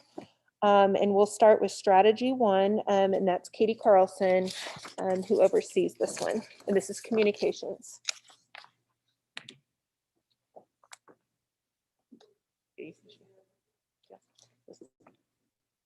Yeah, that's fine.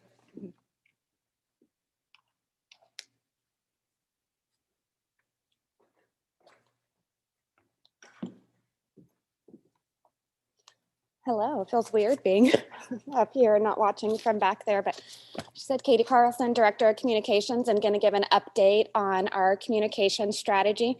We have been busy. I feel like we've already gotten off to a really good start on our goals in this area.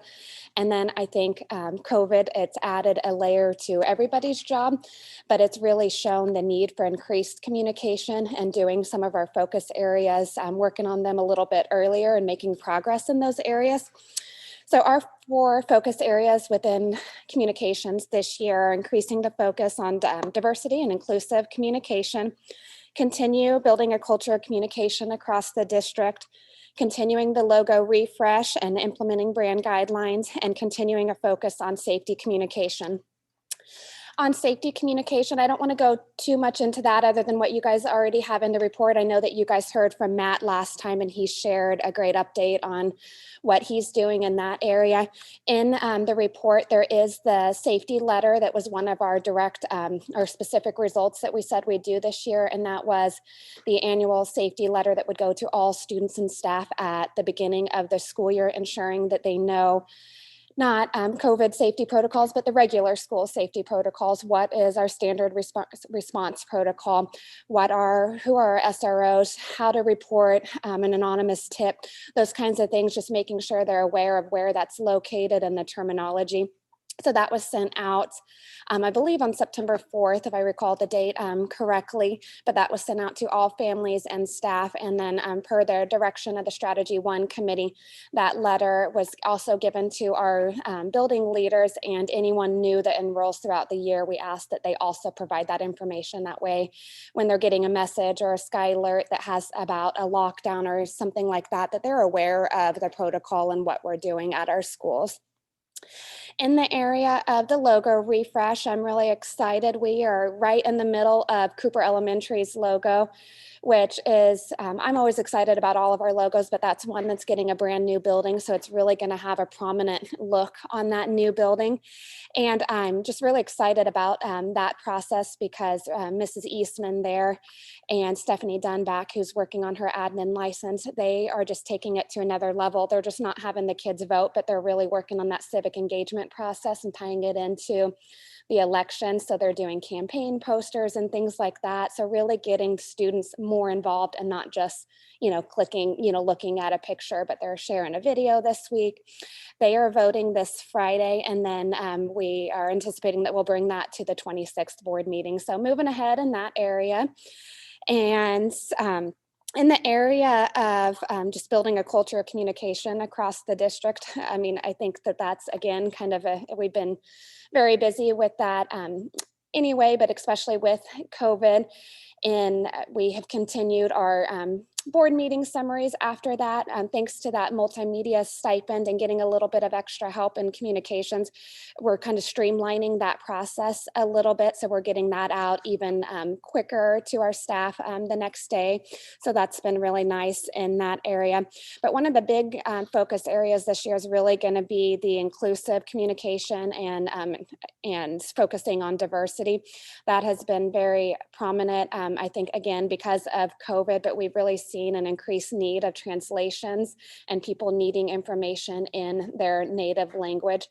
So we've seen a huge increase on our website and the number of people using the translation feature. I've seen an increase in the number of publications that we are translating.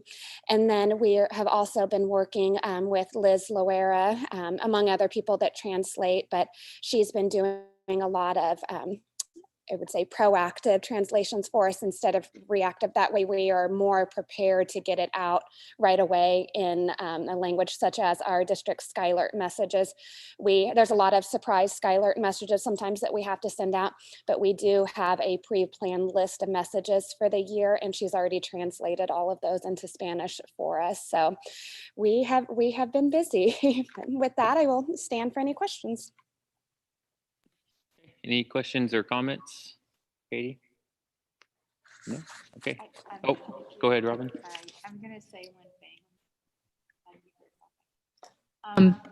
I just want to say that I am amazed at how you can keep up with all the communication. And I'm talking about social media and everything and communicating with us and keeping up with what's going on in the newspaper, the Wichita paper, the Derby paper. I mean, it is just amazing that you're keeping up on everything. Whenever I run across something in social media, Katie's already commented on it, and I just appreciate the work that you do. I can't imagine you must work 24 hours. I think you do a great job with it. Thank you. Okay. All right. Thank you, Katie. Okay. Next, we have strategy 2, and that's with Dr. Holly Putnam Jackson, academic achievement.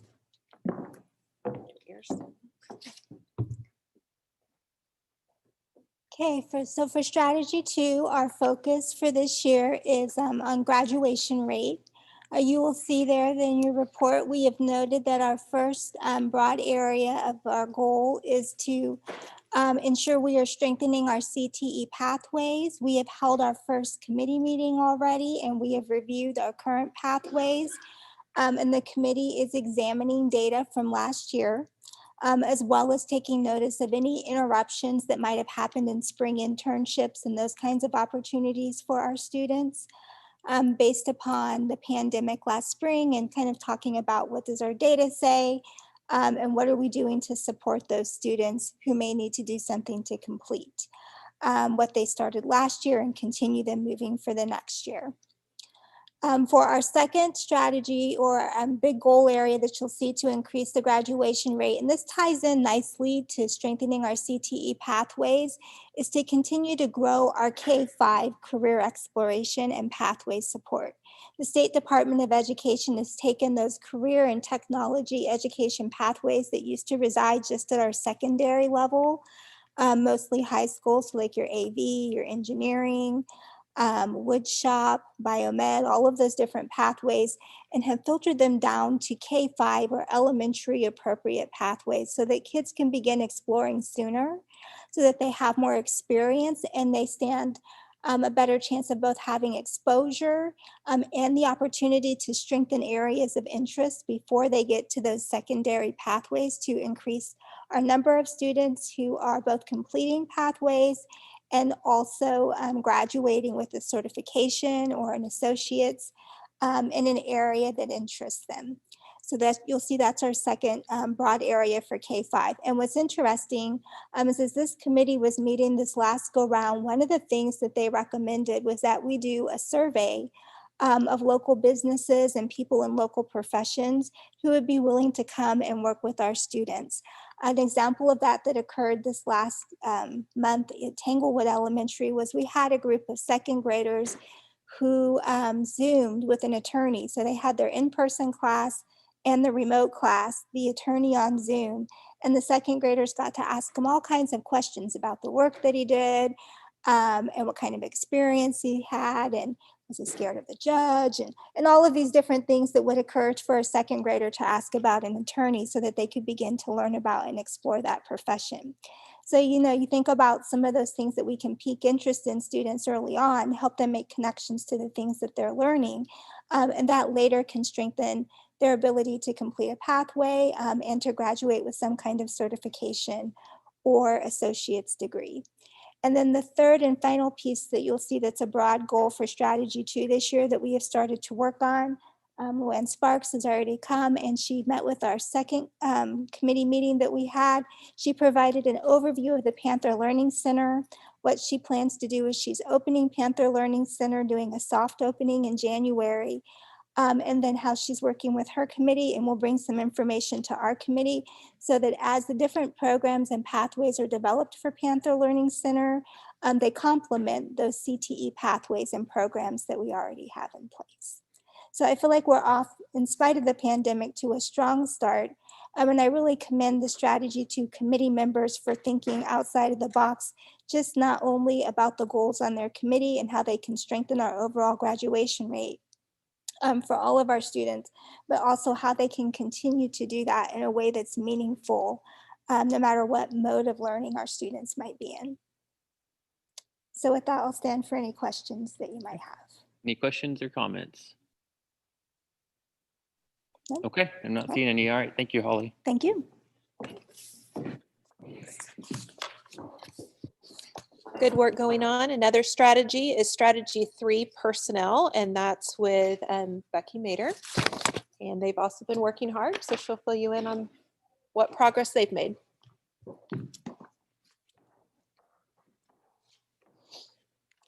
All right, as she noted, we've been working on Strategy 3. The year 4 goal for Strategy 3 is to develop a local program for identifying potential employees to fill positions throughout our district. So our committee did meet in September. We discussed some position pools to consider. Some of our focus areas with those are substitute teachers, also the operations department. So that would include food service, transportation, maintenance, grounds, encompasses lots of areas there with operations. Also teachers, and then paraprofessionals and support staff. So within that, we decided to talk about some partnerships that we might want to establish or existing partnerships that we could strengthen. We also talked about strategies for recruiting in each of these 4 areas.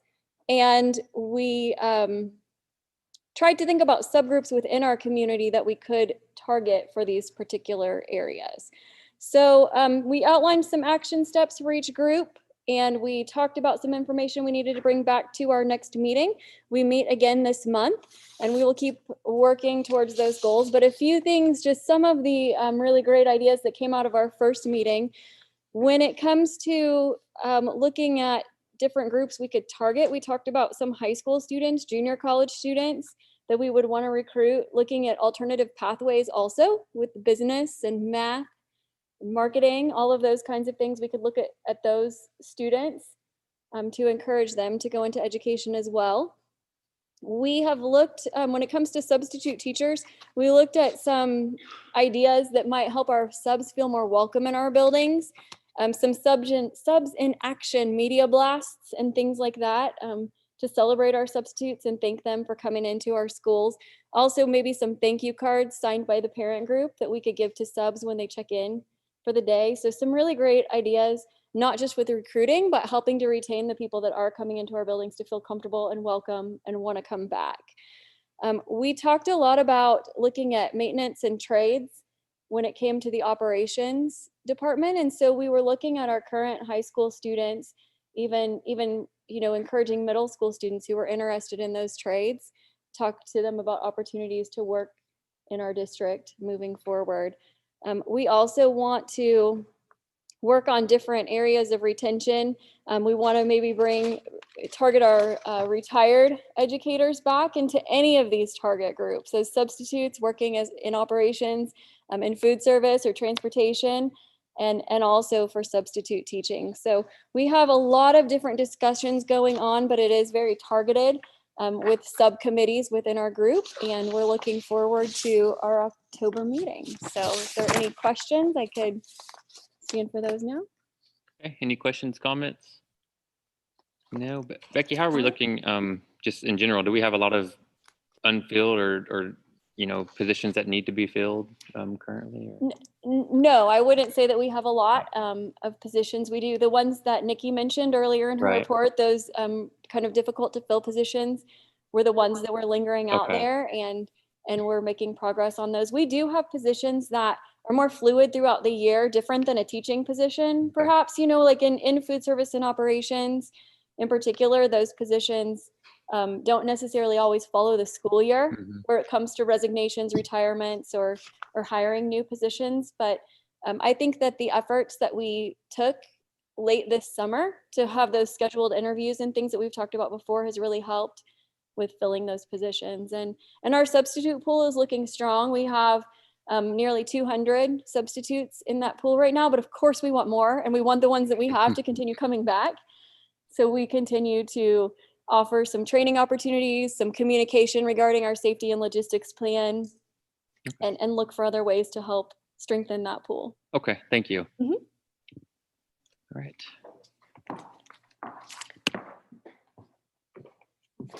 Okay, the next one we have a strategy for infrastructure.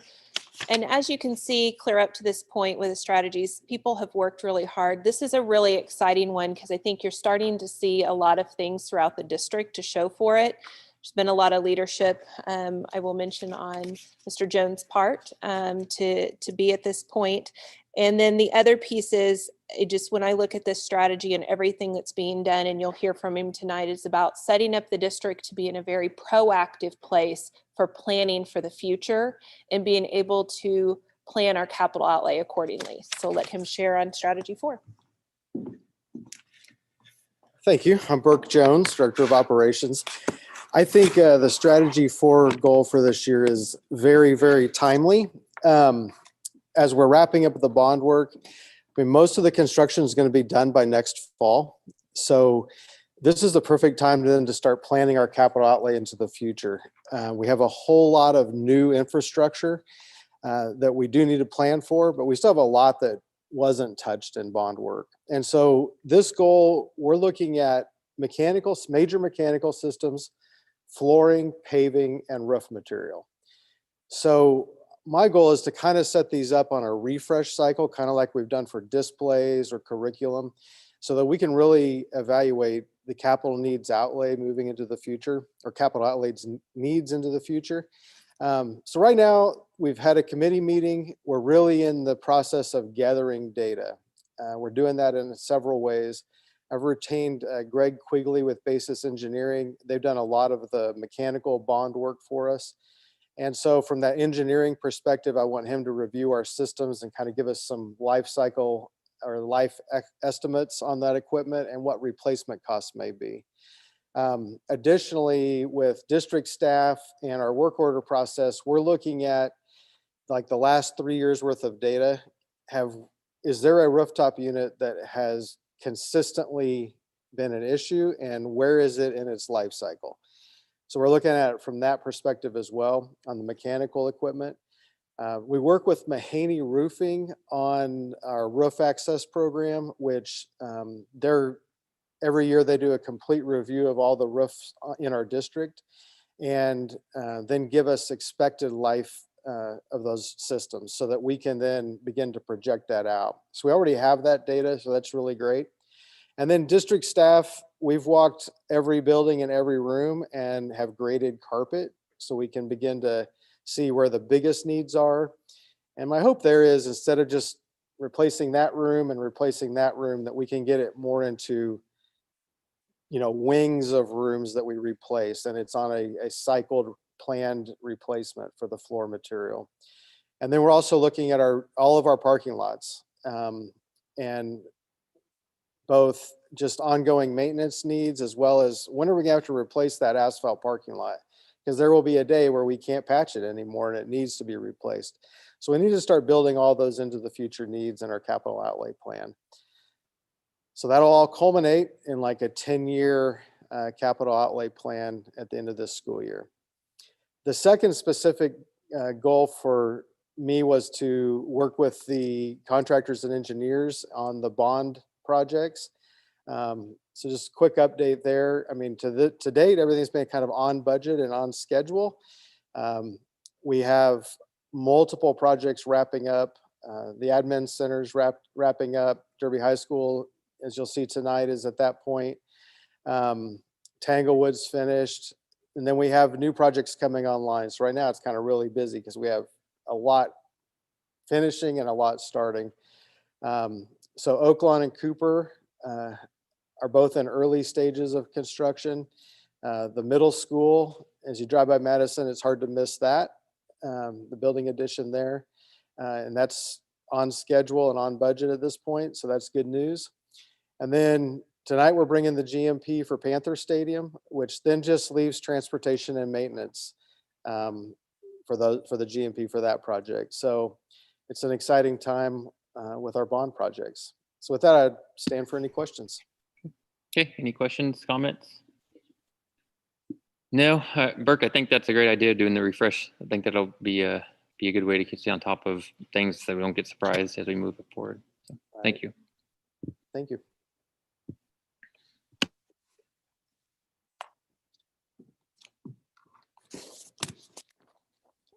And our last area tonight is Strategy 5, Community, with Ms. Sparks.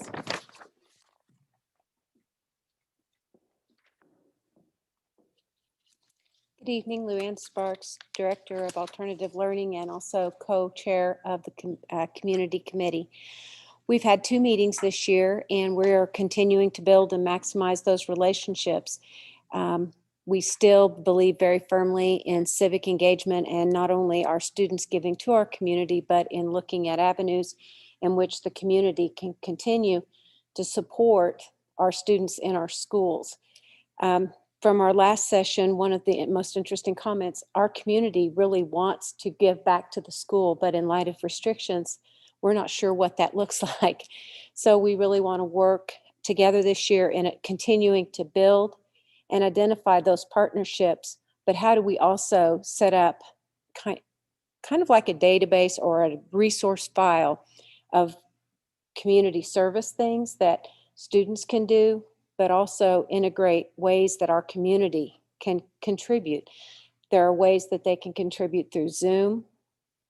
There are ways that they can have forums and even try to take technology to them and help build out ways in which they could share with our students. A lot of our business partners shared that they really feel like they're missing our kids this year, and we're missing them as well. So this year, one of our bigger tasks that we were going to take on is how do we continue to support community civic engagement, but modify that opportunity list so that we are providing them the tools to help that. In light of some of the conversations we also had, this came back of realizing we need to have that community resource list. And that goes back to some of the things where we're talking about, even with some of our local agencies here in our community, where they're creating a place, a document for people to offer help and to receive help. So we definitely want to work with that. As we continue to have these conversations, it's very interesting because it also is following along with strategy 2 with Dr. Putnam Jackson and their team. So this is really where it's exciting to watch that strategic plan start to come together, and it's fitting those pieces together for the benefit not only of our school district, but for our community as well. With that, I will stand for questions. Any questions, comments? Andy? So this has been one of my favorite areas of the strategic plan.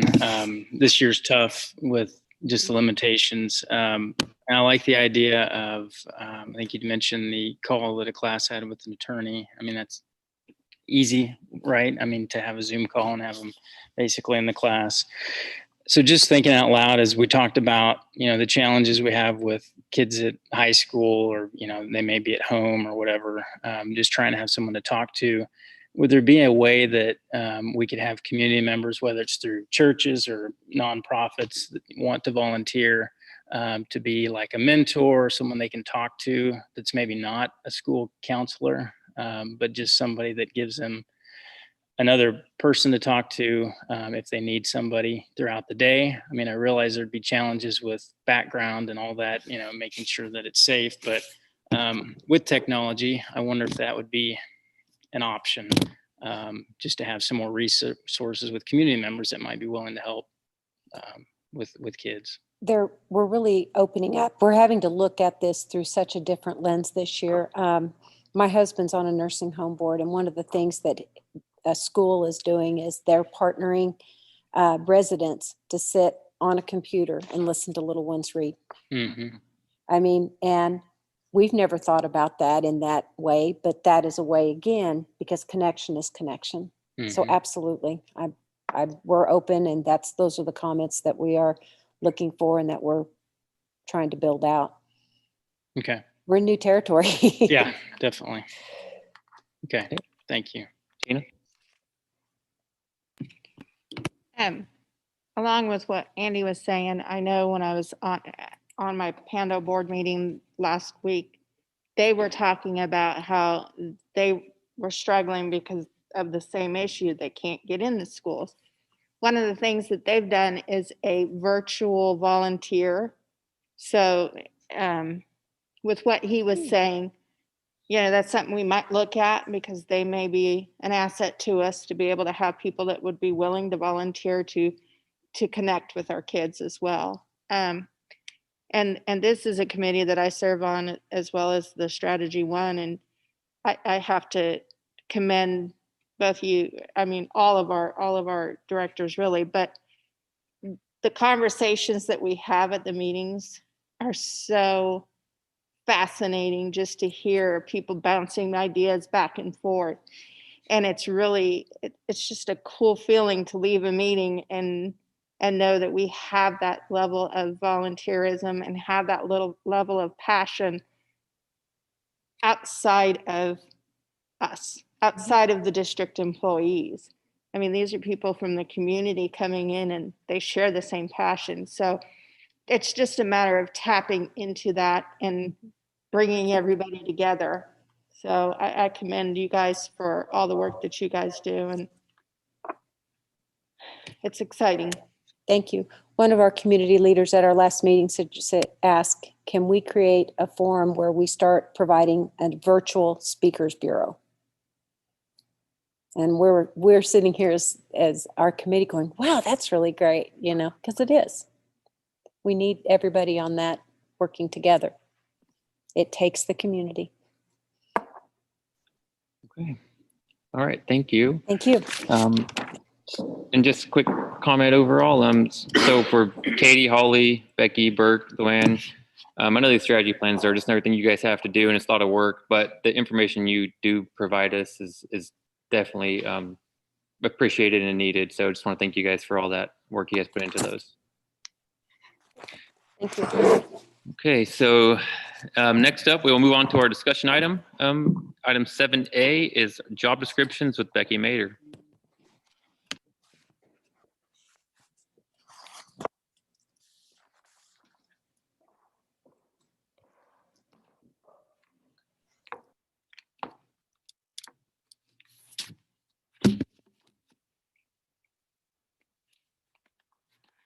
right, Becky Mater, Assistant Superintendent of Human Resources. I'm here again with some job descriptions. It's becoming a regular discussion item, so thank you for considering each of these. We have revised a job description to include updated job responsibilities. That is the one in the pocket for the Director of Technology, the Secretary to the Director of Technology. And that one has been updated to include some help desk and Kaseya ticket responsibilities, which will help to support our staff through the technology department. The other one there is a new custodial job description to prepare for the head custodial staff at the new administrative center. So this, some highlights of that job description. This person will be responsible for setting up and preparing space for a lot of different events and trainings and those kinds of things. Also, we'll have lots of visitors into that building that may not be our district staff. And so this person will have some responsibilities that are different than those of our other buildings throughout the district. So these items are brought to you for discussion only at this board meeting. They have been reviewed by the director team, by myself and KASB, and we would bring them back to the next board meeting for approval. Okay. Questions about those? Any questions or comments on the job descriptions? Okay, not seeing any. All right, thank you, Becky. Thank you. Okay, next up, we're going to move on to our action items for tonight. First up, item 8A is the Panther Stadium Guaranteed Maximum Price with Burke Jones, McCowan Gordon, and SJCF.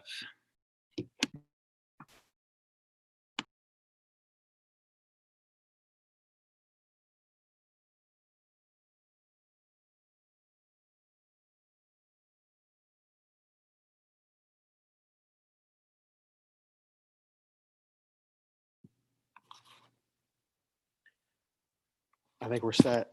I'm Burke Jones, I'm the Director of Operations.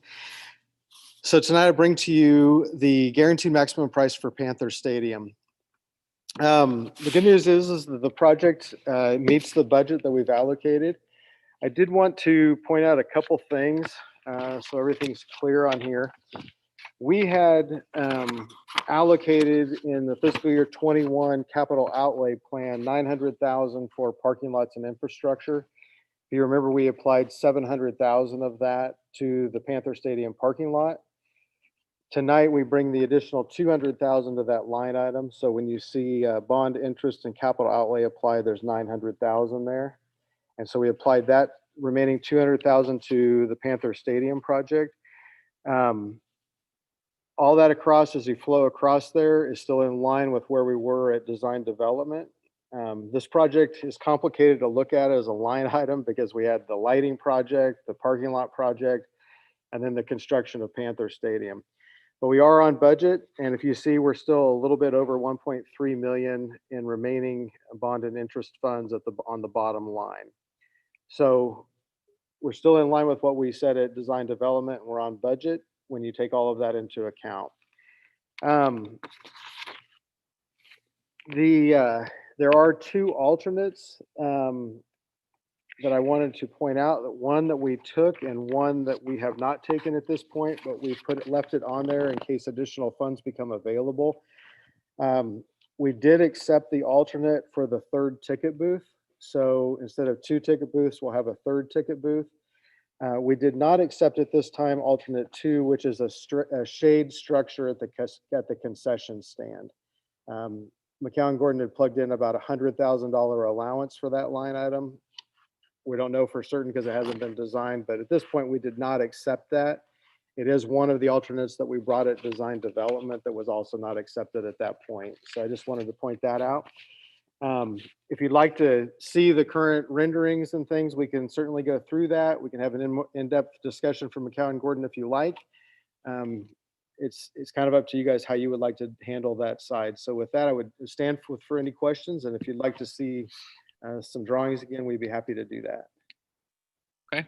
Any questions, comments on this? We've talked about it a few times. Andy?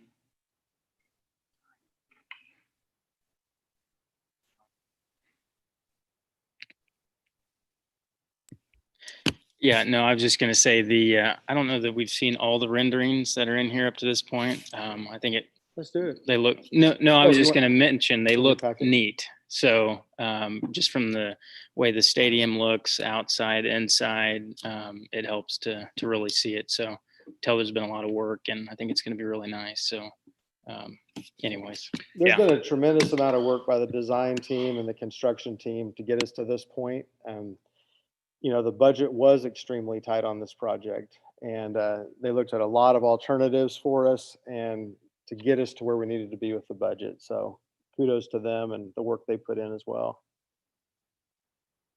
Okay. Not seeing any other questions, comments. Okay, so real quick on the alternate, the one that was not approved, what is the plan for that? It's just to continue to carry it as on forward, and it's something we can do later on. I think it's what we had said before, right? It's not a. Yeah, it's something that we can do 2 years from now if we Okay, wanted all right. to. Okay, so I guess this is an action item. So with that, I would entertain a motion. So moved. Make a motion to approve as presented. Second. Okay, we got a motion and a second from Matthew. All those in favor? 6-0. Okay, thanks, Burke. Thank you. Okay, next up under action, we have job descriptions with Becky Mater.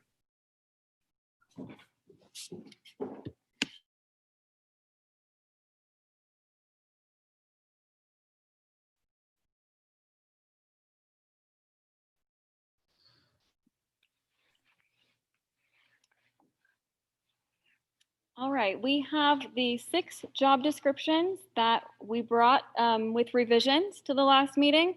Also the new alternative learning secretary job description that was brought for the last meeting. They were presented for discussion, and so tonight we would ask for approval of these job descriptions. So moved. Okay, Second. we got a motion and a second. So all those in favor? 6-0. All right, Thank you.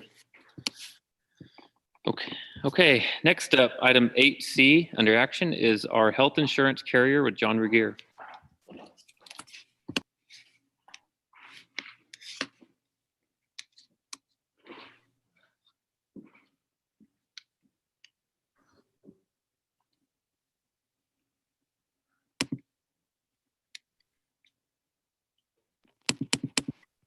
Good evening, John Regier. My head's not cut off on this video. It was cut off the first time, so I got a message for myself. Just my hair. That's okay. It's receding anyway, so people get a little preview in the next 5 years or so. So good evening, John Regier, Director of Finance. Tonight I bring to you the recommendation from the Benefits Committee to change our health insurance carrier from Aetna to Blue Cross Blue Shield. With how our plan was running over the last 2 years, we have had quite a few large claims, which made our medical loss ratio higher than 100%, which means the premiums that we paid in were actually less than the amount of claims that the insurance carrier had paid out. So with that, we did not have very good renewal rates from our current carrier, which is Aetna. So our benefit broker Gallagher did go out and bid. We did receive 3 bids back: Aetna, Blue Cross, and United. Through work from the Benefits Committee, we did find that Blue Cross had the best bet in regards to the rates for this year, as well as a rate cap for next year, which is 13%. So we could run worse than we ran this year, and we'd only get a 13% increase, which no other carrier was able to give us a rate cap for the next year renewal. With that, they will also give us $50,000 for wellness to advance our wellness program. We did win a great award from Aetna tonight, and with the money, we can advance our wellness program even farther with that. A couple of the changes to our insurance plan. While I'm here, we are moving to a 1-1 renewal year. Right now, we're on a 2-1 renewal year.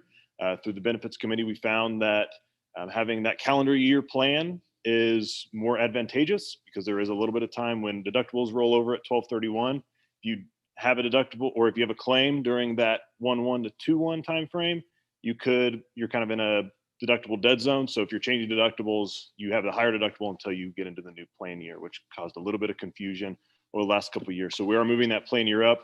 That does get our open enrollment kind of outside of that finals week window to allow for staff to have a little bit more time to make decisions.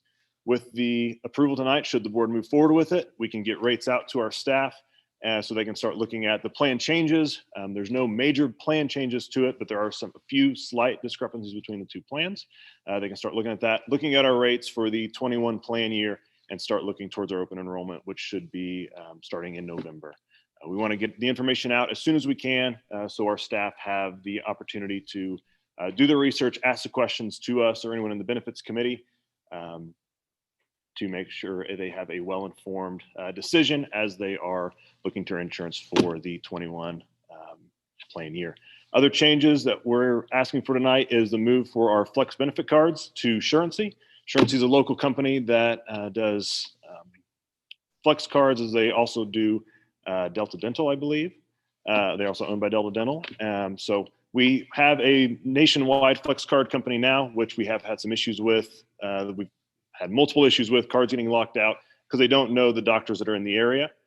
So by moving to a local company, it'll be easier to work with somebody that understands what's going on in the Wichita metro area. So with that, I'll stand for any questions. Okay, any questions, comments on this? Andy?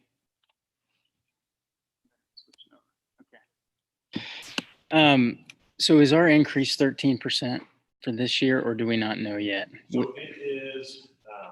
Because we know the cap for next So year is the- 13. Next year, the cap is 13%, yes. This year, it worked up to right around a 10% increase of the premiums themselves, not the contribution for staff.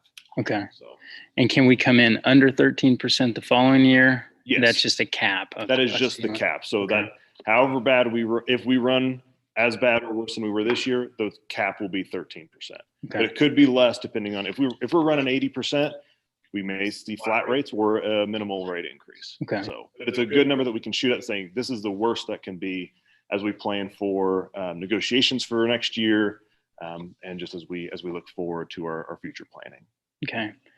And 10 and 13% increases are what's being seen kind of in the industry, or is it more relative to our own challenges as a district with losses and stuff? It's more based upon our loss ratio that we've had in the past year. Okay. So that was the 10% was the lowest increase from the three groups. Aetna was the highest at 29%, but they were also coming in trying to recoup their losses that they've had over the last year or so. Okay.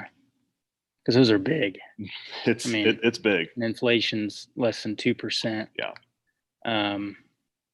So do they provide guidance on how to reduce rates? Is it through the benefits committee primarily? Is it, I mean, what strategies can we have to reduce that as a district? So we can look at doing more of the teledoc. Those are cheaper options for people to go into the doctor.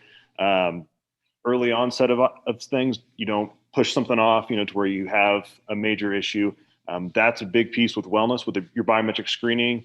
You get some blood drawn, you get to see kind of, hey, I have a little hypertension, my cholesterol's a little high. You take care of it now with diet, exercise. Those kind of things will help in the future. It may not be year 1 or year 2, but 5-6 years down the road, we're hopefully going to avoid a major situation where it's a ER visit or just a major catastrophe. Some things we can't avoid, preemie babies, cancer, that stuff we can't plan for. It just happens. You have 500 people on the insurance. It just happens. So, but that's why we have insurance. But being able to plan using a strong wellness group, but also doing some preventative measures will be key for getting that down, as well as some cost savings with generic drug prescriptions, because we do have a high prescription spend. Getting that information out through our benefits committee and our wellness team will be key over the next year to get that done. Okay. One final question, if I may. Are there other districts that we talk to around the area that are facing similar challenges, or is this kind of unique to us, or do we know? That hasn't a question I've asked. I know when I compared rates for the previous year and this year, I did see a lot of them did get an increase to their rates for their out-of-pocket for their staff, but I'm not sure how that came about. Was that no increase to their contribution, or did they have a rough plan year? We have seen that this is kind of cyclical when you go about every 5 years when you have this situation. We noticed this about 5-6 years ago. We had very high rates. We had a lot of plan usage, and it did kind of trickle off. So Now that we know that that is a little cyclical, we can start planning for that and saying, okay, let's, plan for that rainy day in the next 4 or 5 years as we go forward. Okay. Thanks, John. Okay, any other questions or comments on this one? Okay, not seeing any. So with that being said, I will go ahead and make a motion to approve this. Second. Okay, we do have a, I'll second. okay, yeah. We got a motion and a second. All those in favor? That's 6-0. Thanks, John.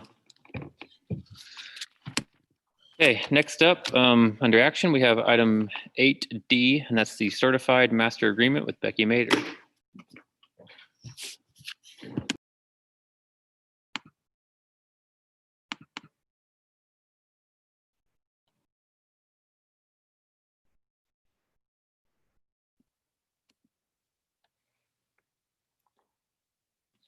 All right, good evening again. Becky Mader, Assistant Superintendent of Human Resources. We are asking for your consideration regarding the ratification of the certified master contract for the 2020-21 school year. There is a summary in your board packet, but I will just point out that the total salary package is 3.75%. Also, it was recommended that all eligible employees on the special services and administrator contract receive that 3.75 salary package. Does look a bit different for the special services and admin staff. The Strategy 3 committee did some work looking at comparisons with comparable districts throughout our region. And we were below those other districts when it came to benefits. And so one of the things that that strategy recommended was the addition of the tax sheltered annuity contribution for the administration and special service contract staff. So that is also summarized there in your packet, and then shows that it comes to a 1.9% raise regarding the salary of our administrators and special service contract employees. So there are a few other details listed there in your packet. If you have any questions about those, I'm happy to answer them, but we would ask for your consideration to ratify this contract.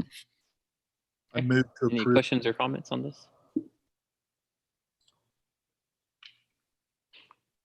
All right, I'm not seeing any.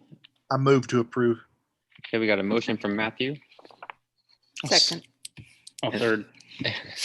Third. All those in favor? That's 6-0. Thank you. All right, thank you, Becky. And next up is the classified agreement also with Becky and John Regier.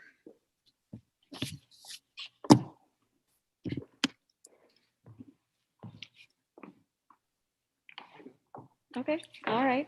The administration, along with the Board of Education representatives on the Meet and Confer team, met on October 6th and went over the items outlined there for the classified employee employment policy.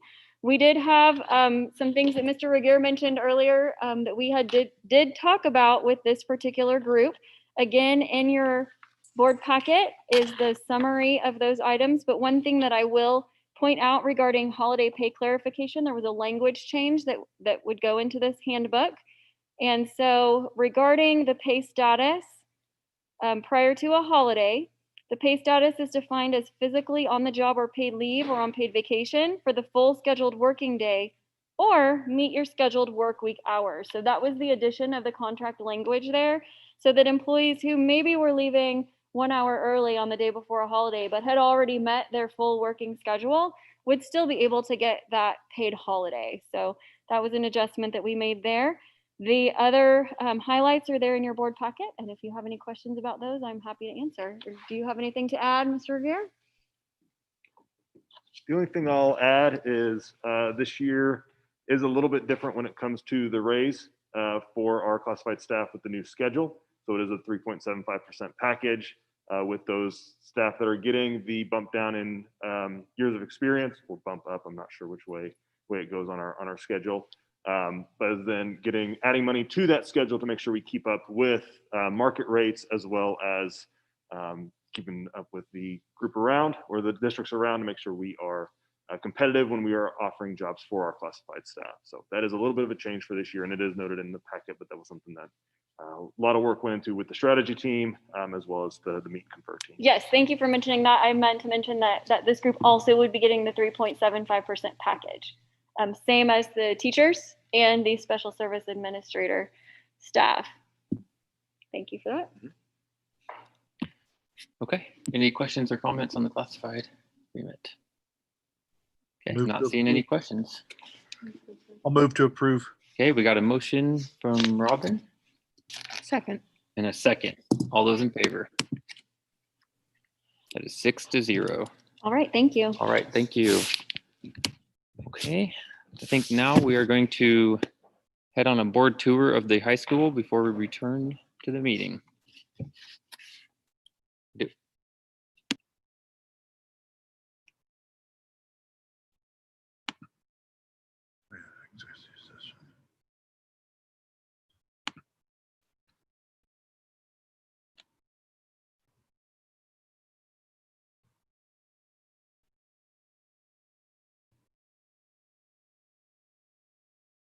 I'll just say, yeah, at this point, Ms. Hoyt is going to keep it going, so it's live, and then everybody else can, yeah, you can either leave it so they know when you return, or you can log back in, either way. But we will be stepping away for the tour.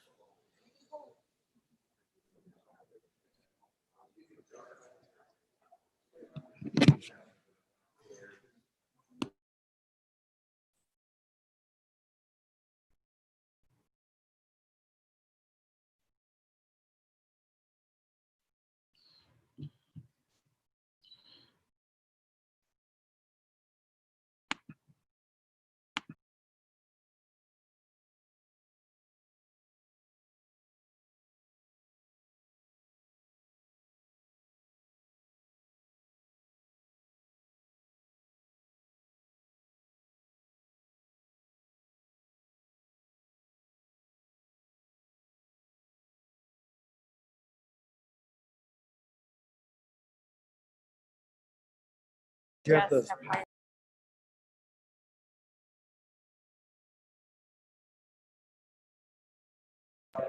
For those that are still watching on YouTube Live, we have Aaron Panone's going to do a walkthrough with the iPad, so you guys can also see at Derby High School the improvements. There won't be any audio, but you will be able to see visuals. So coming up soon.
We are returning from the tour right now. We lost internet for a moment.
All right.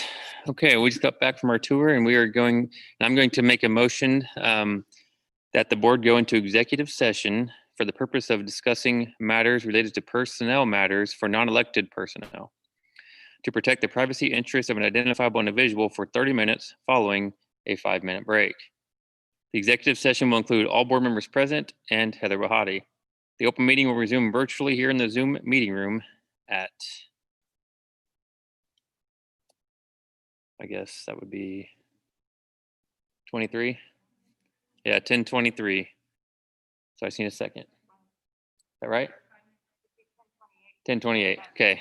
Then a second on that motion. Okay. We got a motion and a second. All those in favor? 5-0. Okay, so now we need to log out and head to the other one. Well, we have 5-minute break, but.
Are you ready? Mhm. Okay, I'm gonna make a motion that we extend for 15 minutes.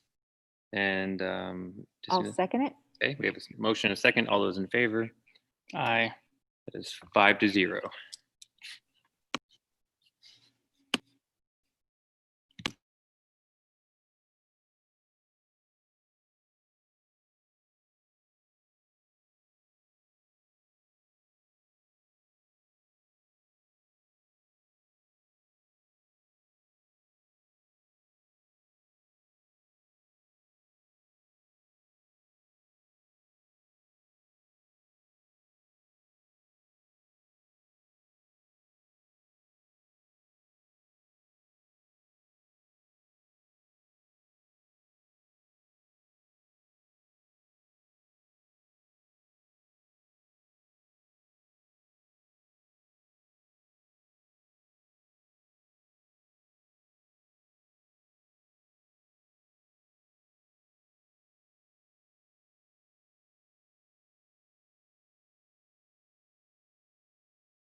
Okay, I'm going to make a motion to adjourn the meeting.